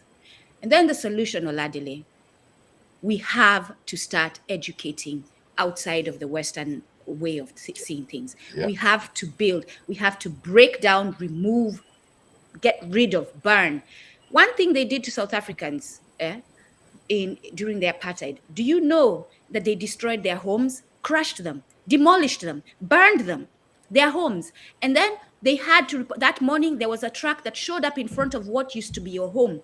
And you had to put whatever you can in that truck. You couldn't put everything. You left everything behind. And they dumped them in a place where there were no structures. Those who could build metal, what do you call them? The aluminum for sheets, homes. Those who couldn't, they used plastic and all that. That's what they did. So why would I right now not call that government criminal? And then when I say in these spaces that white people in South Africa are not South African and they should be removed from South Africa, why is that an insane thing? What I'm addressing is we need to start teaching our children. We need to have an education system that teaches, first of all, it has to start with teaching who we are, what we did. We are valuable. We are powerful. We are capable. We are human beings. This is our culture. Our culture upholds life. This is how we interact with nature. So for maybe the first 5 years, and this is a thing where we as a community need to come together and decide how many years do we teach about us before we introduce the conversation about the enemies. And we teach them one at a time what they did. We show them the videos of what they did in South Africa, what they did in Kenya, what they did in Congo, what they did everywhere. So that in our kids' minds, they never forget that that is the enemy and I have to move with them accordingly. We have to teach our children this so that they can protect themselves moving forward and generations to come. That's the only thing that's going to fix this. And given the conversation today, that part of education, we have to teach, first of all, that man cannot be without woman, and woman cannot be without man. And balance must be met, and therefore they must work together, both of them. And to work together, there must be communication. This is one thing that misses, communication. You must communicate. None of us, no matter how many Marvels or what movies you watch, can read minds. So we must communicate and we must be tolerant of each other. We must be very patient because we are moving ourselves from a society that teaches intolerance and teaches impatience and teaches being very uncomfortable in uncomfortable conversations. No, we must move from that to get to the healing. So let us have tolerance for each other. Let us communicate with respect and let us build a system of education that upholds our culture and that teaches from our cultural perspective. That's the solution. And let's stop apologizing for pointing out our enemies and calling them what they are. Let's stop apologizing. Please, let's stop apologizing. If I come here and I'm criticizing Christianity, I'm not apologizing. If I come here and criticize Islam and what it's done, I'm not apologizing. I understand it's going to hurt. It hurt my feelings when Dr. Carr, who is the one who woke me up to this, was talking about it hurt my feelings so much. But I understood I couldn't be in the chat talking about Dr. Carr. That's my religion. No, I went to the books. I started reflecting. I started thinking. That's what you should do. So thank you, Ladide. Yeah, thank you. My perspective, and then we're just going to go around the table just to finish it off. My perspective is, I agree with Mama K in terms of criminalizing religion. Guys, like Undugu said, I'm very unapologetic about what I say, because for those who follow us on this platform, we say what we mean and we say it intentionally. Because at some point in our lives, we need to awaken from that cognitive dissonance that's kept us where we are. And I'll say this, guys, just look at every system that we followed. Pre-colonial Africa was not perfect, but one thing I always say was that we never lacked.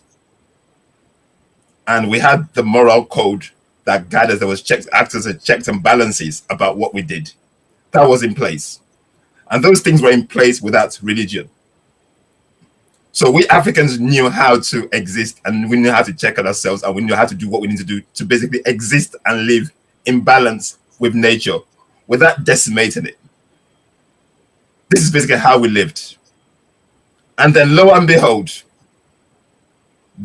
what would I call them?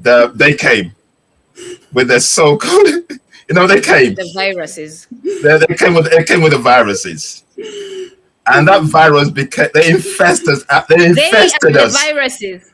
I agree with you. And they came with the viruses and they infested us. And then guys, look at where we are today. And like Chinua Achebe said, things fell apart. Because we disconnected from who we are to actually accept what they brought to us. And this is basically where we are today. So if you're an African person and you're still protecting what the Muzungu gave to you, then guys, when I say psychiatry, you're probably need to go for an evaluation. Seriously. Because you can see that everything that we're doing today is not working for us. No, we Africans become European. We become gatekeepers and mission managers for the European concept. That we're basically losing ourselves every single day. And every destruction that's coming, we are accepting. Every policy they bring, we're accepting. We're not even checking to see if it's good or bad. We just sign here and we're all signing away. Look at what's happening in Kenya. Look at what's happening in Nigeria. They're basically infesting us, and they're giving us that basically the Europeans are they're in a race against time because they know there's no awakening going on. So they're trying to do everything they can to basically get control as quick as possible. But stupidly, Africans, because of the trinkets and mirrors they're going to get, because they promise you scholarship for your kids abroad, you're basically giving away the lives of generations not yet unborn. Guys, I can't say it, I don't know how else to say it, but these people are evil. And we tolerating, and we are being complicit to what's destroying us. We need to move differently. And this, guys, I'll say it again, I could keep saying it, guys, we're at war. We are at war. The quicker we understand that, the quicker we get together and start doing something differently, re-educating ourselves, getting rid of the religion, the quicker the better. Mama, okay, final words from you, please. Oh, thank you so much for what you said, Oladele. So true, I support it 100%. I think that we need to criminalize is the so-called for South Africa, Roman Dutch law. For Kenya, it's English law, depending who colonized you. For Mozambique, it's Portuguese law. Because it is tied of which is a customary law. The two go side by side. We need to go back to our pre-colonial, and that's a podcast on its own, as I have asked Ole. Yeah. Amazingly, in South Africa, law, which is a constant act of balancing, as we were not perfect, justice. We knew that. But we constant act of balance so that there are no imbalances, whether in health, in education, in gender relations, in culture, in our whole concept of the law, permitted everything, and it was a constant act of balancing. It was restorative and reparative. No justice under neoliberalism. The minister in South Africa of justice is nothing but a minister of the court. Check it countries, you'll see what I'm talking about. That's why I left the Justice Committee. I am so happy. Yeah, you said. Current chief whip under try and took me of that committee because I was getting really frustrated. Because it's not justice, what they in charge of court administration. And the actual court scene itself is because the person who is aggrieved feature. How they people. If Oladele rapes me, God forbid, is not Oladele, is not Khanyisile versus Oladele. It is the state versus Oladele. Oladele raped me, but it's the state, which is why I sit there.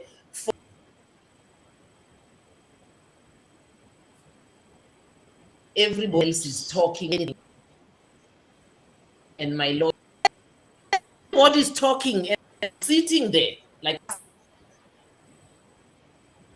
lawyers even tell you, I don't think I'm not allow you to take a stand and spoil our case. Hello, that's not reparative. That's not restorative. There is no minister of justice to you. I don't care what they deals with court administration. Then the of police, then also we must call the minister because going on in our correctional facilities to stem follow. So Oladele, I'm looking forward to be a guest with pre-law. Thank you so much for having me, and thank you to all the participants, and thank you to everyone who tuned in. Thank you, sis. We appreciate you. We'll see you soon. Okay, Khanyi Tshabalala, final words from you, my sister. Okay, so there's been a lot of mental health language thrown around, which I would like to call everybody else on. I think it's not, you can't really say, oh, if you don't agree with what I'm saying, then you should go for psychiatric evaluation and you're crazy. I think that, again, that is because we have a Western understanding of what mental health is. And it's quite important, to my closing off point, that if we're going to do the deconstructing and the decolonization and the deinstitutional work, we need to first become mentally sound, which is we need to determine what mind health looks like for us. But it's very divisive for us to say, agree with my perspective or go for psychiatric evaluation. And I know you're saying that to be polarizing and to push the conversation, and that's fine. But as somebody committed in the healing space, I can't necessarily say that that's the way that we should go about it. At the end of the day, like I've said to you, how somebody processes what you're saying to them is a direct reflection of their nervous system. So that's why for me, this needs to happen at a healing level. Whatever we've shared today, I think people need to take it away with them, whatever parts that they've felt that they can absorb. And I think that that's even a stretch, because with how we're living in society today, we're in such a state of fear, we're in such a state of anxiety. I don't even think people hear what we're saying. And that's something that we also need to take into account as people doing this work. You'll think I'm saying all of these things. It makes sense. People are not in 2020, 2026 because they're not mindful, they're not conscious, they're not present. People are traumatized, people are reliving their trauma. And that trauma is being perpetuated further by the economic and social circumstances that we find ourselves in. So I would encourage, for those who are listening, conversation may not have made sense to you today, and that's okay, because we meet everybody where they are. But it's imperative that you begin that journey inwards.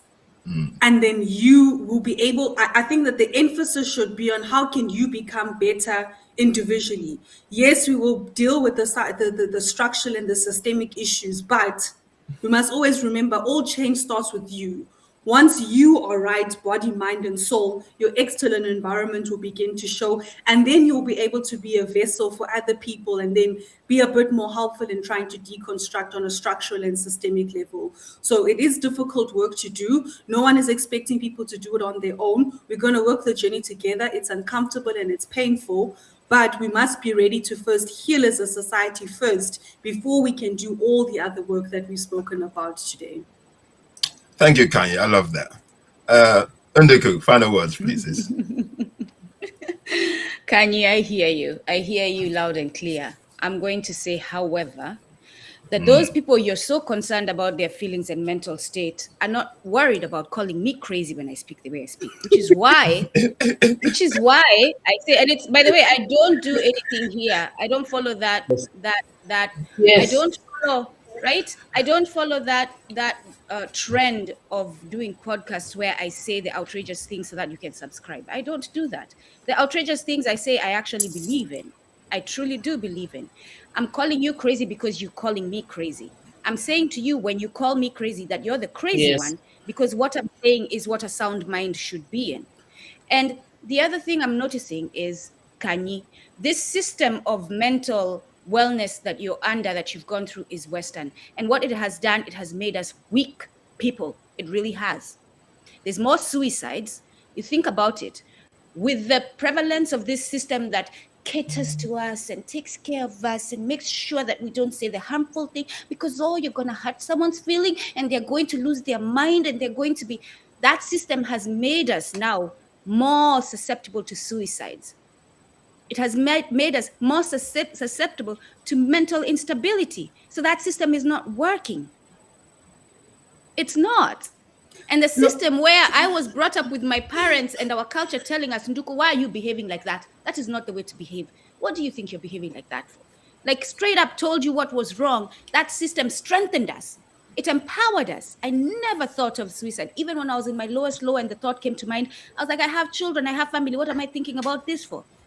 You know? So I'm saying no to the mental system go on. Of the West, yes, but the one I'm talking about is not a Western system, and that's what I mean. When I talk about deinstitutionalizing, that's not a Western system. I agree with deinstitutionalizing. I'm actually currently writing a paper that shows that we need to get rid of prisons and all that, right? Mental institutions, I don't support that. What I'm pointing out, let me go back to being clear. What I'm pointing out is, if you think, as you sit down and listen to me, that I'm crazy, you're the crazy one for thinking that. Because what I'm saying should be your logical conclusion as an African person. When you have been introduced a system of religion that criminalizes yours, and that harms your community, and since you started practicing it, all you've seen is harm in your community and the degradation of your community, then you must stop at one point and say, that's criminal. And it is okay for you to say that. You should not think you're crazy to say that. When you're under a system that sees you as a Black person as a criminal constantly and keeps criminalizing you, and no matter how much, and now I'm speaking specifically about the United States, no matter how much you go through civil rights and attempt to show them your humanity, they still treat you as inhuman.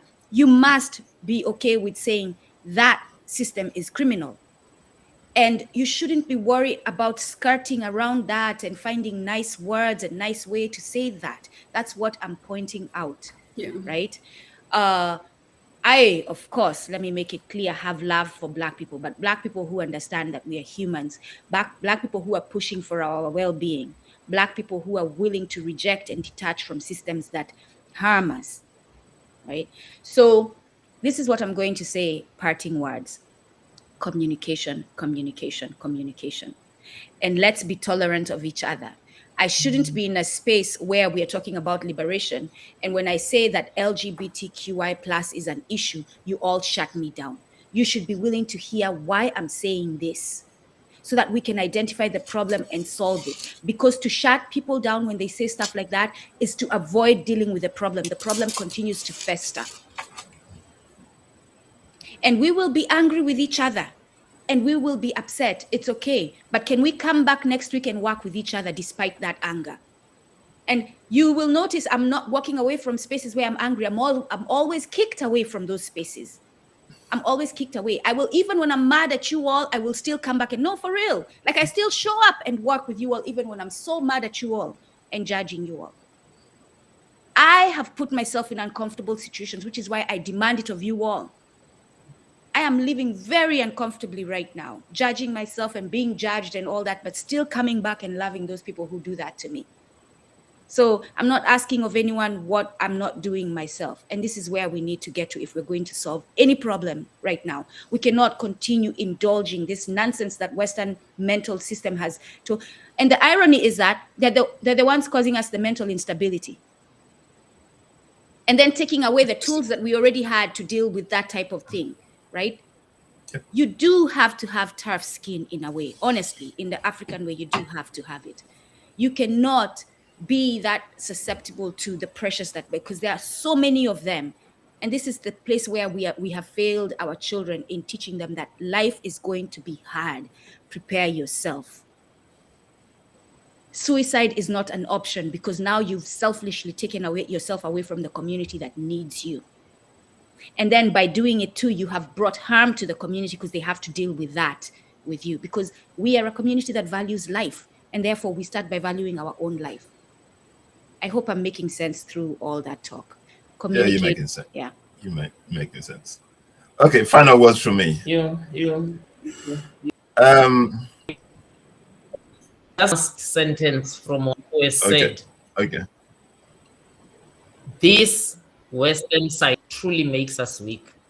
Ndugu, in my time when I wrote matric, the results were published in the. I don't know of anyone in my time, unless my people I went to school with can come on this show and call. I don't know if their name came on the paper, they failed. As a matter of fact, took responsibility. You knew when you were going to fail. Now the pass rate is 33%. We can't publish it in the paper because now they must come and be given it secretly, and they still commit suicide despite it. I mean, I have my case. Sorry. I think we need another podcast on mental health. Yeah, wait. I'm working on bringing somebody on who's gonna actually specifically talk about that. So I'm working on that. So I'll keep you all updated. Okay. Final word from me, guys. For me, it's stupidity and insanity for us to keep using tools and systems that are not working for us and expect change. The moment we Muzungu infiltrated and infested Africa, they've imposed the systems on us. And like I said in earlier, Africa never lacked. We lived in abundance. And when they came, look at us today. Africa is in Africans are in poverty.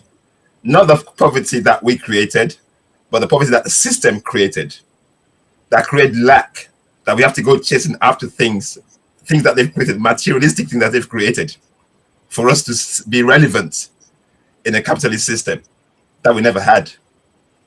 Consequently, look at us. Now we become our enemy within. Now we turn against each other just to be relevant in the system they created. And that right now, if you look all over Africa today, we'd rather kill each other to be relevant in a system that's destroying us than be our brothers and sisters keepers.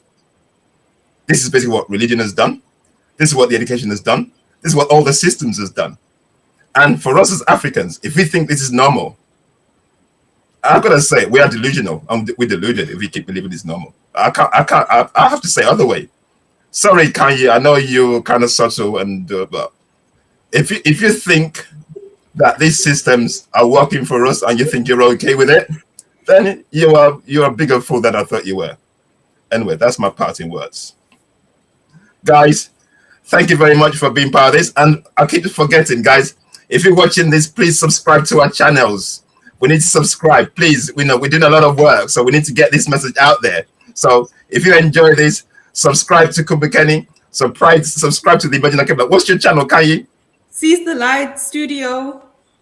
Okay, Seize the Light Studios, Kumbukeni, the Imagine Alkebulan. Please subscribe to your channels. Let's get this message. If you think this has been helpful and impactful, and you think so other people need to hear it, please share. Let's get it through the algorithms, because the more you do that, the better for us, so we can get the message out there. Because this message is actually, for me, I think it's very important for people to hear, but we're not getting it out there enough. So we need your help to do that for us, please, guys. Thank you very much. We'll be back on Thursday. And we're going to, on Friday next week, we're going to be talking about economics. We're going to be talking economics. It's one of the biggest problems facing Africa today, because we have to talk about economy. Fadel Kabubi is coming, so look out for us on Friday.